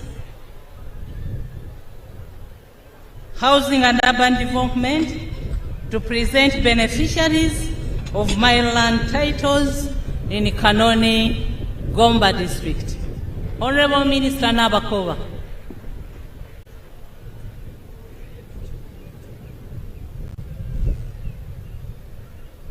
Minister wa Presidency, Honorable Mire Babaranda, ayise Minister w'ebyettaka kubanga lw'ebyapa bibagenda okugaba gavumenti abantu bagulidde ebyapa abagenda okuweebwa ebyapa olwaleero kati Minister w'ebyettaka ow'ekitiibwa Honorable Judith Nabakooba ajja okubitwanjulira.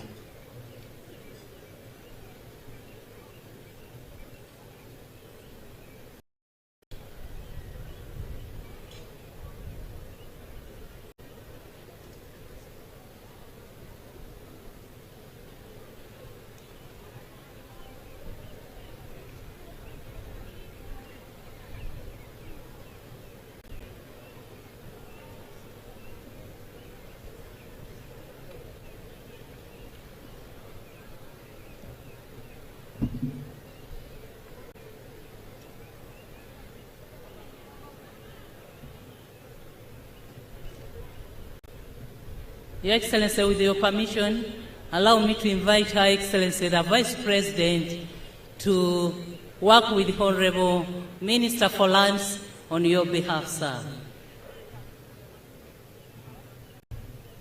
Thank you very much. Your Excellency, the President of the Republic of Uganda, Your Excellency, the Vice President, the Speaker of Parliament of Uganda, the Deputy Speaker of Parliament, Right Honourable Prime Minister of Uganda, the Vice Chairperson, NRM, Honourable Ministers present, Honourable MPs, Bannagomba ne Bannayuganda abali wano ku lunaku lw'abazira tubaaniriza. Your Excellency, nkwebaza obubaka bw'owadde ku b'ebibanja wamu ne balandlords baabwe. Bwe bubaka bwennyini bwe tubadde tutambuza mu districts ez'enjawulo eza Uganda okugezaako okusomesa etteeka ly'ettaka na biki ebyasalibwawo Parliamenti mu biseera ebyo.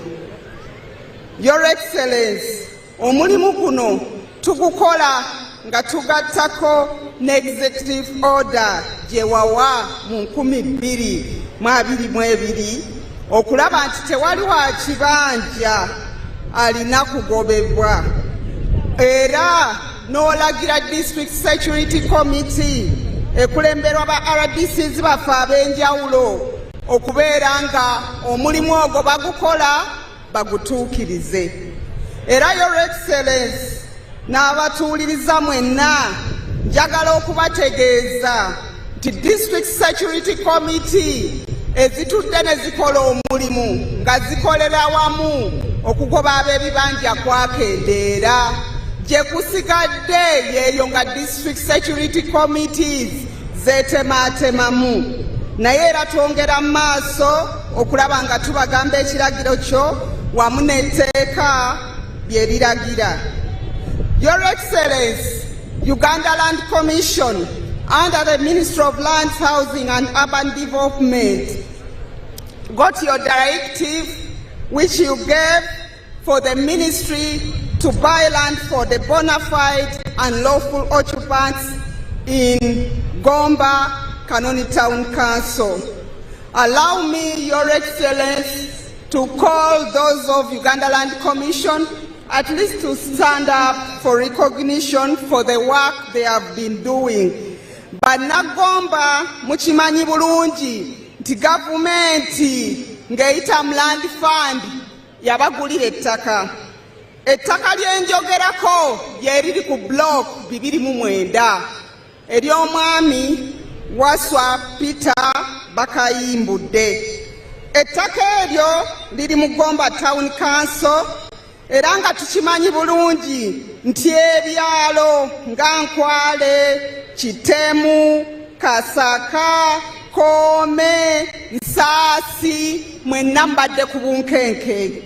Naye olw'enkola Pulezidenti waffe omulungi gye yaleeta eya Land Fund etusobozesezza okubanga landlord oyo asasulwa. Era olwaleero omukolo gwe tuliko gwe gw'okulaba nti tukwasa families oba ba beneficiaries 475 ebyapa abatudde ku ttaka eryo ab'eggomba. Ekyo si kyamaanyi, ekyo kyonna nga kikoleddwa lwakuba pulezidenti yaleetawo enkola ennuŋŋamu. Njagala okutegeeza abatuwuliriza nti mu Buganda gavumenti yakasasula about square miles 5 ezituddeko abantu. Square miles 5 ezisasuddwa gavumenti nga tuyita mu Land Fund ziri mu bitundu bya Buganda ebyenjawulo, n'ebitundu ebirala nga Bunyoro twagula, Ankole ne Eastern. Naye olwaleero njogedde ku Buganda kubanga omukolo guli wano.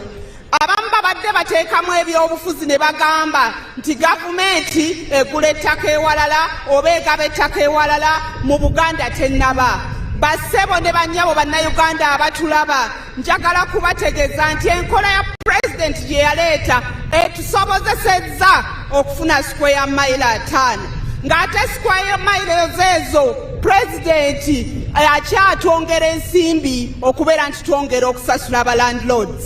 Nja kusaba abalandlords abatuwa ettaka lyabwe okugumiikiriza nga pulezidenti ne kabineeti bwe banoonya ensimbi okubasasulwa.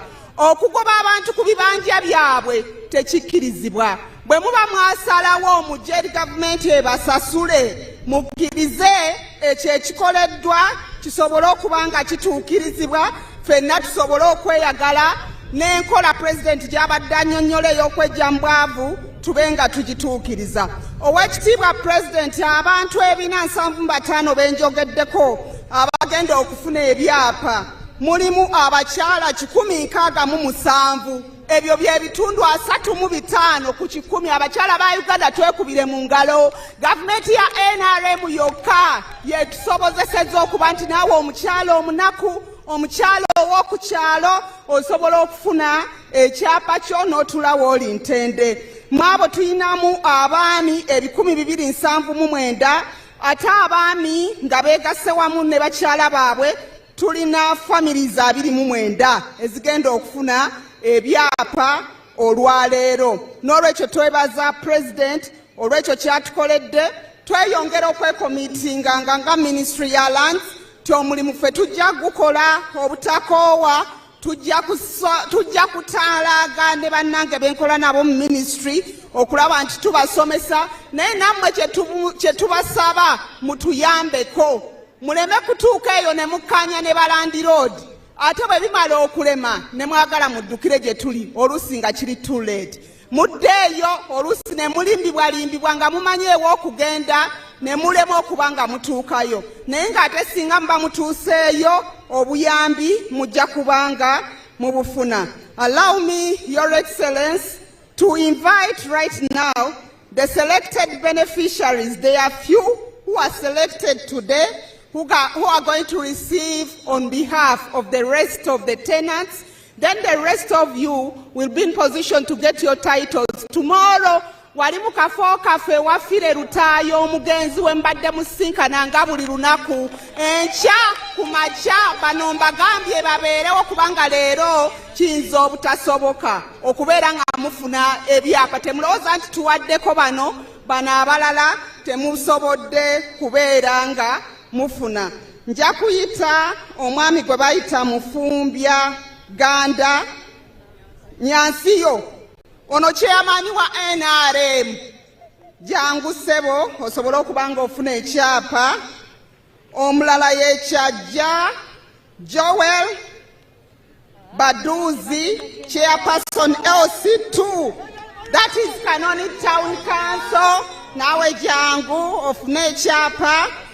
omukyala omulala ye Nantale Specioza, omulala ye Namatovu Aisha, omulala ye Nalubega Juliet, omulala ye Lwansinze Naku Christopher, omulala ye Chitto Dan, omulala ye Nakabanda Dativa, omulala ye Namakoye Immaculate, omulala ye Narukwago Rose, omulala ye Kabo Frank, omulala ye Nalubega Josephine, omulala ye Sentongo Joseph Chiwanuka, then omulala ye Katono Frank Katambuka Mutambuka, yes, Katono Frank Mutambuka. Bano be balondeddwa Oweekitiibwa President nena Lubega Rose naye agenda kubanga akwasibwa ekyapa kye olwaleero. Oweekitiibwa President babadde basabye nti bwe kiba kibasoboka ng'okkiriza basobola okufuna ekifaananyi naawe okusobola okuba nti bajjukira nti ddala wabagulira ettaka. Ate olutalo luno tulwogerako kubanga muzeeyi gwe walutandika naddala olw'abantu bano. Ebintu bino tebyali byangu, naye olw'okuba oli taata, oli muntu ategeera abantu bo, oli muntu amanya abantu bo, ensonga eno wagiyingiramu, landlord n'aba nga kakanyizibwa. Kati we twogerera olwaleero abantu b'ebibyalo ebyo bye njogeddeko bagenda kubanga bakwasibwa ebyapa byabwe. Thank you so much, Your Excellency.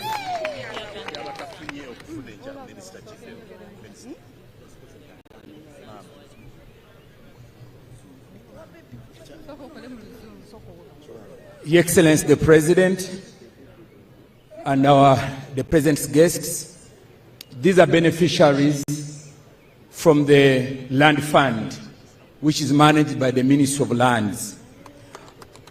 And we are not going to hand over to all the 400 beneficiaries, but these few are going to represent the rest. This is ongoing, and it's a resolve by government to see to it that we save the tenants by giving them and become also landowners by giving them land titles. And this is managed by the Minister of Lands, Honorable Judith Nabakova. And he has also requested that afterwards they will have a group photo with His Excellency the President of Uganda. Sebo tato Oweekitiibwa manyi gy'oli otuwulira bulungi bannagomba akalulu ka muzeeyi. Twagala okwebaza olw'ensonga eno kubanga wagitandikawo gwe kennyini era otuwadde ebyapa olwaleero nga bw'oli omuzadde nga bw'ozze otuzaala. Tusaba otegeeze Oweekitiibwa Minisita ti ensonga z'ettaka zonna ezisigadde mu Gomba ezifaanana nga zino ajje nazo azituyambire ddala. Sebo Oweekitiibwa ne lino ettaka lye tugenda okufuna olwaleero tuyina yali yasiba abantu baffe nga bava ku nkayana z'ettaka lino. Tusaba Sebo Oweekitiibwa nga bw'oli omuzadde n'abasibe nabo babateeyo gye bali kubanga ebyapa tumaze okubifuna. N'olw'ebigambo ebyo mwebale nnyo bannagomba, mwebale kwaniza taata waffe akalulu ka muzeeyi. Amiina. Abatafunye enkya tukeere tugende saawa 2 tugenda kubeera wali ew'omugenzi Filipu, ffenna tubeereyo ab'ekanoni. Sebo Oweekitiibwa nga bw'oveeyo abantu bo bantumye nti kyewakola ekisozi okitambuze kituuke ne Gomba yonna, nabo baagala kubeera abamu ku byalo omwenda. Sebo Oweekitiibwa leero ow'amasannyalaze simulabye naye nako ajja katukolerako, tumanyi bulijjo otukolera. Mukama abawe omukisa.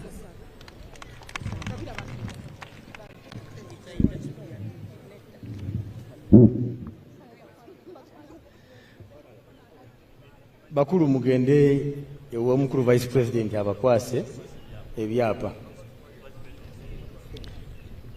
Your Excellency, sir,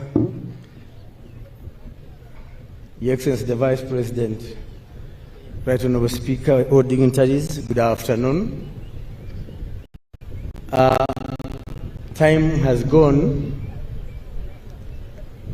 allow me mention that 2 individuals are on this function as their first in the new assignments. The Deputy CDF is attending this function as Deputy CDF for the first time. Allow me to congratulate you, sir. The other one you have seen is the Inspector General, please. Mr. Kyanja-Gomba, congratulations. And before I invite the Master of Ceremonies of the Chancellery, I want to quickly recognize some of the security chiefs that are present.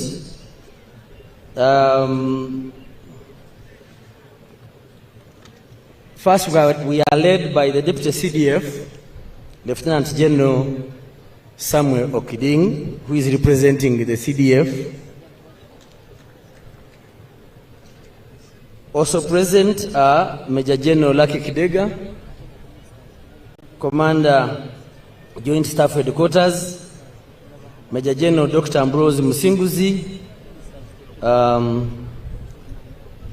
Joint Services, Health Service, Joint Staff Health Services, Major General Henry Masco, Member of Parliament, who is Joint Staff, Chief Joint Staff, Political Commissariat, Brigadier General, Retired Emmanuel Musinguzi, Director of Veterans Affairs in the Ministry of Veteran Affairs, Brigadier General Michael Kabango, our new Chief of Staff Land Forces, he's also a medalist, Brigadier General David Digonyi, Chief of Staff Air Force, Brigadier General Mwanje Sechiranda, Chief of Staff Reserve Forces, Brigadier General James Kinarwa, Joint Staff Human Resource Management, Brigadier General Richard Karimene, Joint Staff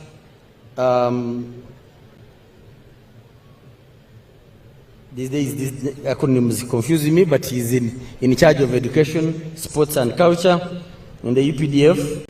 Brigadier General PG Omora, Commander Headquarter, Uganda Rapid Deployment Capability Center. Brigadier General Godwin Karugawa, Joint Staff Logistics. As me, in the interest of time, the others I will introduce later. It's now my humble duty to invite the Master of Ceremonies of the Chancellery to come and present to Your Excellency today's awardees, General George Igumba, sir.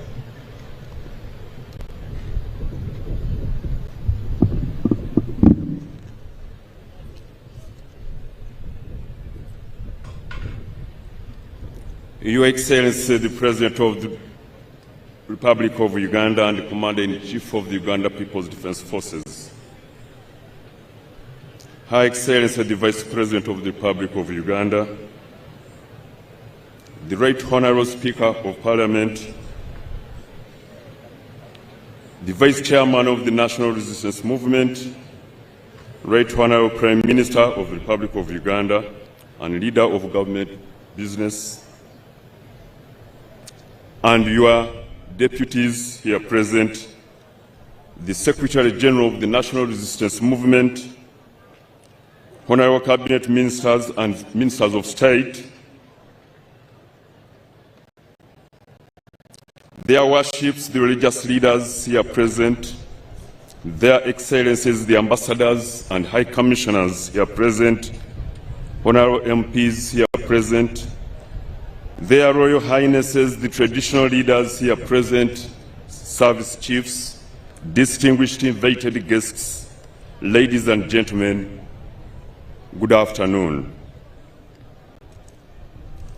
On this year's 35th Heroes Day anniversary, His Excellency the President of the Republic of Uganda is pleased to recognize by way of award of medals of honor to deserving citizens of Uganda and other persons. To do the presentation of the 49 of them, is me, Major General Kyanja-Gomba, the Master of Ceremonies for the Chancellery, as per Section 14(1) and 2 of the National Honours and Awards Act 2001 as amended. Now, therefore, in accordance with Section 3, Part 2 of the National Honours and Awards Act 2001 as amended, His Excellency the President of the Republic of Uganda has approved the award of medals of honor to 49 persons, among whom 21 are female, during this year's 35th National Heroes Anniversary. The medals are in the categories of the Distinguished Order of the Crested Crane, First Class, Grand Commander, the Distinguished Order of the Crested Crane, Second Class, Grand Officer, the Gallantry Star Medal, the Personal Sacrifice Medal, the Long Service with Good Conduct 30 Years Plus Medal, the Masaba Star Medal, the Royal Triangle Medal, the Nalwal Medal, and the National Independence 60th Diamond Jubilee Anniversary Medal. The names of the 49 awardees were duly considered by the Presidential Awards Committee, comprising of 9 eminent persons, with the Honorable Beatrice Wabdea as the chairperson and Hajat Zamina Malore as the secretary, under the aegis of the Minister for the Presidency, Honorable Mile Babirie Babalanda. Now, the award of the Distinguished Order of the Crested Crane. Pursuant to Section 3.2, Section 2nd Schedule, Part 1 of the National Honours and Awards Act 2001 as amended, the honor of the Distinguished Order of the Crested Crane, First Class, Grand Commander, is awarded to persons who have distinguished themselves in leadership or service in the public or private sectors, as the Prime Minister or retired Prime Minister, a civil servant, a High Commissioner, an Ambassador of Uganda, a traditional community leader, a member of a foreign government, a politician, or a person who assumes risk in the course of executing his or her duties or concern for human life resulting in injury or death, or in the circumstances of combating an epidemic, responding to a disaster, or etc. courage exhibited while responding to sudden catastrophes. The one awardee who has been duly approved is Sheikh Mohammed bin Maktoum bin Juma Al Maktoum, a male adult from the United Arab Emirates. Sheikh Mohammed is a distinguished businessman and a member of Dubai's royal family. He holds a master's degree in business administration and a bachelor's degree in finance. He is an honorary chairman of the United Arab Emirates Financial Market Association, which is the standard bearer for financial markets professionals in the United Arab Emirates. Additionally, he serves as the president of the Rugby Federation of United Arab Emirates. As the chairman of 6 companies and a board member of 9, his influence spans various sectors including fintech, aviation, oil and gas, logistics, technology, real estate development, and aerospace.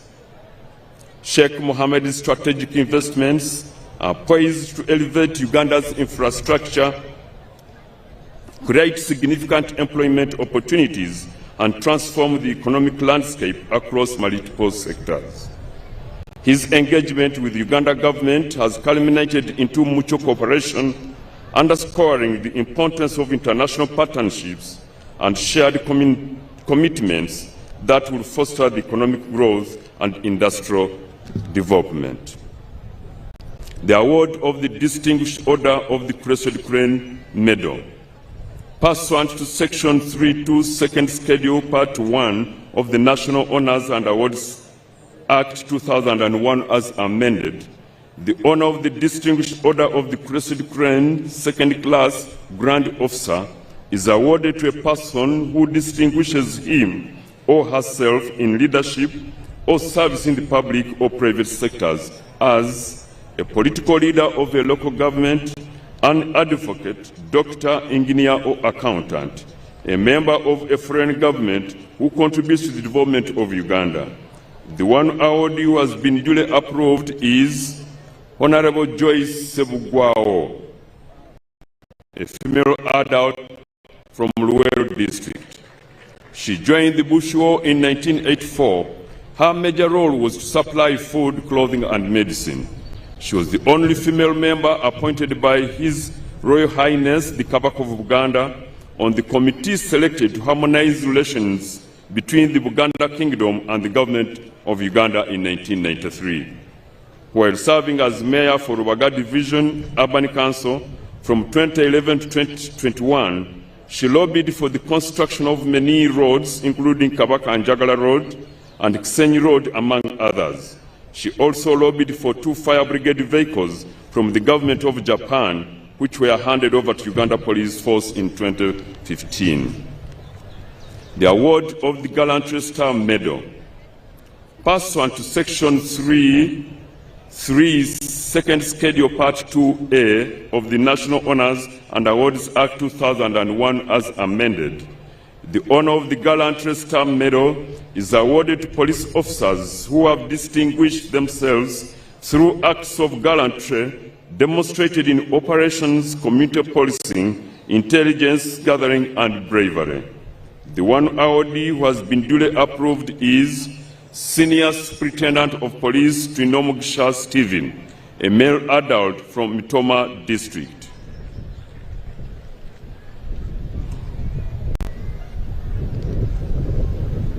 The award of the Personal Sacrifice Medal. Pursuant to Section 3, Second Schedule Part 2A of the National Honours and Awards Act 2001 as amended, the honour of the Personal Sacrifice Medal is awarded to officers who have been wounded or killed in the line of duty. It may be awarded posthumously. The one awardee who has been duly approved is 66271 Police Constable Kung Amos, a male adult from Budaka District. Award of the Long Service with Good Conduct, 30 years plus. Pursuant to Section 3, Second Schedule Part 2A of the National Honours and Awards Act 2001 as amended, the honour of the Long Service with Good Conduct Gold 30 years plus medal is awarded to officers with long service with a clean and uninterrupted service to the force. The one awardee who has been duly approved is Senior Commissioner of Police Mugisha Basil, a male adult from Bushenyi District. Award of the Masaba Star Medal. Pursuant to Section 3.2, Second Schedule, Part 1 of the National Honours and Awards Act 2001 as amended, the honour of the Masaba Star Medal is awarded to Defence Forces personnel under the same circumstances described in the award of the Kabalega Medal, but where the gallantry is not as conspicuous as in the Kabalega Medal. The 3 awardees who have been duly approved are Resistance Officer Number 6606, Brigadier General Michael Kabango, a male adult from Ksoro District. Resistance Officer 02539, Brigadier General Stephen Mugerwa, a male adult from Wakso District. Resistance Officer Number 08042, Brigadier General Christopher Serunjoji Damulira, a male adult from Wakso District. Award of the Luweero Triangle Medal. Pursuant to Section 3.2, Second Schedule, Part 1 of the National Honours and Awards Act 2001 as amended, the honour of the Luweero Triangle Medal is awarded to any person, military or civilian, who either joined the struggle or operated closely with the armed freedom fighters against dictatorships in Uganda from 1981 to 1986. The 5 awardees who have been duly approved are Resistance Officer number 0885, Major Atanasio Kasasa Waswa, a male adult from Gomba district. Next is the Resistance Officer number 0464, Captain David Mukulu. May his soul rest in peace. He was from Ntungamo district. Next is Resistance Officer number 0606, Captain George William Semuju, a male adult from Nakasongola district. Next is Resistance Officer number 00633, Lieutenant Christopher Galiwango, a male adult from Nakasongola district. Next is Resistance Officer number 0853, Lieutenant John Kiza, a male adult from Nakaseke district. Award of the Nalubare Medal. Pursuant to Section 3.2, Second Schedule, Part 1 of the National Honors and Awards Act 2001, as amended, the honor of the Nalubare Medal is awarded to all civilian activists who have contributed towards the political development of Uganda, either through armed struggle or civil disobedience and otherwise, right from colonial times to date. The 24 awardees who have been duly approved are Kada Lubanga Badiru, may his soul rest in peace, from Iganga district. Mrs. Nachibinge Zain Mbabaz, a female adult from Kabarole district. Mr. Rutenta Amon, a male adult from Bunyangabu district. Mr. Edor Thomas, may his soul rest in peace, from Amuria district. Miss Aloyo Jennifer Lawala, a female adult from Pade district. Captain retired Wevale Edris, a male adult from Isinglo district. Miss Maulire Faustina Obo Ochola, a female adult from Tororo district.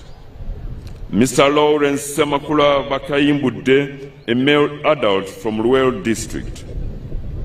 Mr. Yowana Kawesa Kasala, a male adult from Luel district.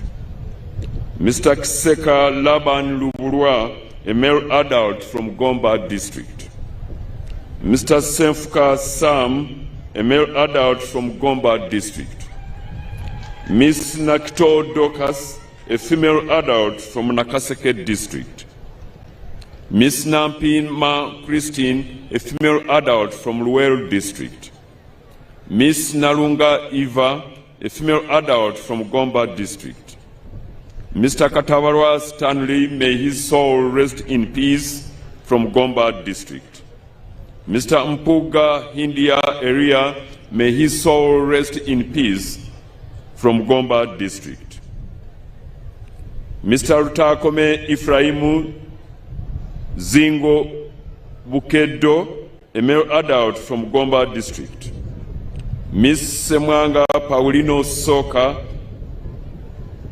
a female adult from Gomba district. Miss Namboze Betty, a female adult from Nakaseke district. Mr. Seguya Charles Rwanga, a male adult from Nakaseke district. Mr. Bogi Gervasio, a male adult from Gomba district. Mr. Rechvira Aaron, a male adult from Nakaseke district.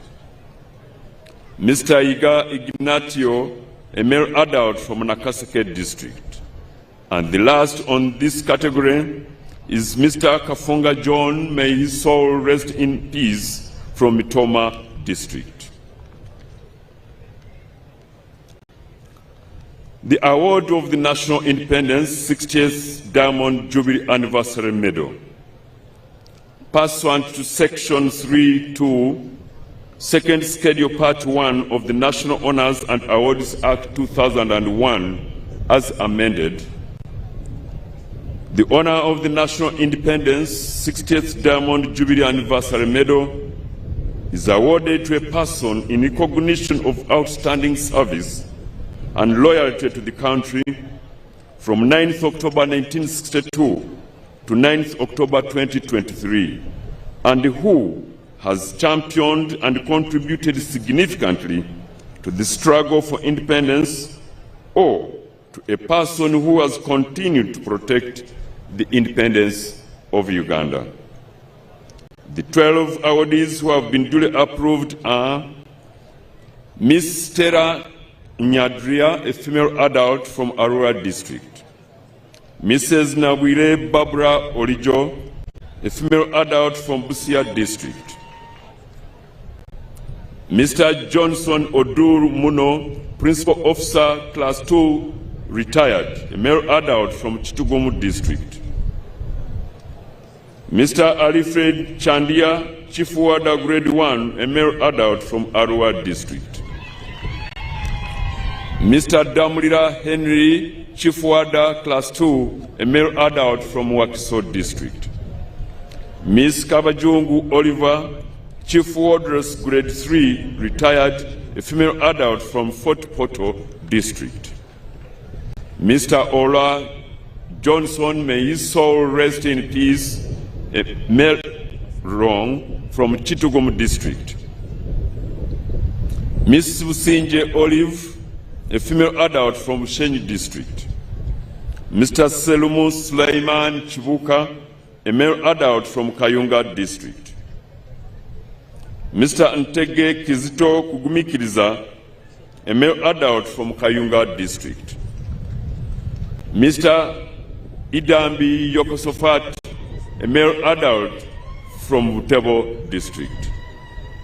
And last but not least, on my list, Your Excellency, is none other than Mr. Mukasa Vincent, a male adult from Mpigi District.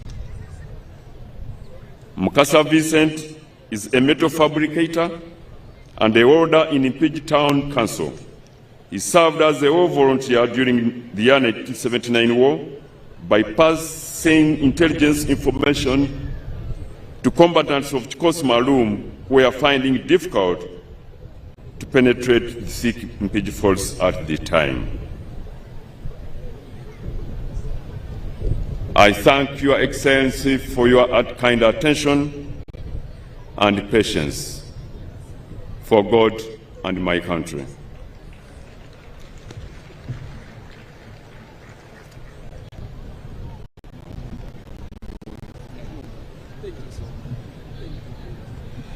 Twagala okusiima Oweekitiibwa President olw'omukolo omukulu ogwo gwakoze. Oweekitiibwa President, ansaba onzikirize mu kaseera katono nnyo nsobole okwanjula abakukunavu abanene abali wano abatwegasseeko, kubanga bannagomba bali kuŋŋamba nti beetaaga okubamanya. Wakati mufe Oweekitiibwa President, tulina Honorable Minister Jim Mwezi, ono nga ye Minister wa Security. Tulina Honorable Nabakoba, ono nga ye Minister w'ebyettaka. Tulina Honorable Minister Kabanda, ono nga ye wa Kampala. Tulina Honorable Boss Oboth, ono nga ye wa Defense. Tulina Oweekitiibwa Lokeris Peter, ono nga ye wa Karamoja. Tulina Oweekitiibwa Joyce Nabosa Sebugwawo, ono nga ye Minister omubeezi wa ICT. Oweekitiibwa tulina Honorable Bright Rwamirama, ono nga ye Minister wa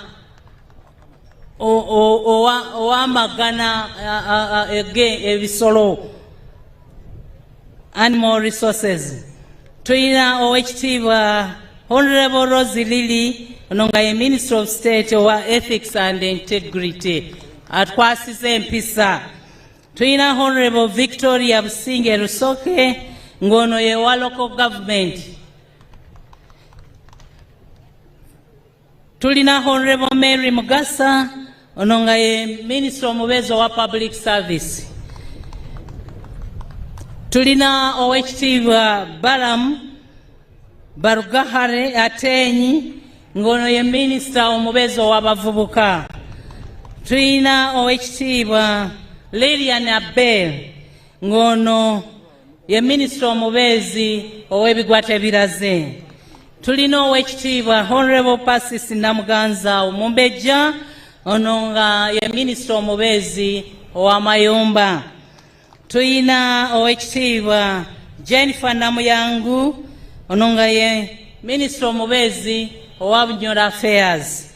Tuyina owekitiibwa Honorable Dominic Gidudu Mafabi ono nga ye minisita omubeezi ow'abakadde.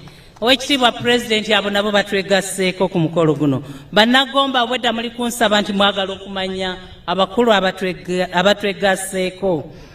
Owekitiibwa President ne bamemba ba Parliament we bali era nabo nsaba okkirize mu kaseera katono nnyo nabo nsobole okubakutegeeza abasobodde okujja okutwegattako ku mukolo guno. Tulina nannyinimu Honorable Sylvia Nayebale ng'ono ye mubaka omukyalo owa Gomba. Tulina owekitiibwa Prosia Kampulira Mbabazi ono nga ye mubaka omukyalo owa Rubanda. Tulina owekitiibwa Katwesije Oliver ono nga ye mubaka ave Buweju District. Tulina Honorable Victoria Nekesa ono nga ye mubaka akiikirira aba UPDF. Tulina owekitiibwa Dr. Jennifer Alanyo ono nga naye akiikirira aba UPDF. Tulina owekitiibwa Nakazibwe Grania ono nga ye mubaka omukyala ave Mubende. Tulina owekitiibwa Robina Rakojo ono nga ye ava Gomba mu Gomba West Member of Parliament. Owekitiibwa abakukunavu abalala batwegasseeko be bakama baffe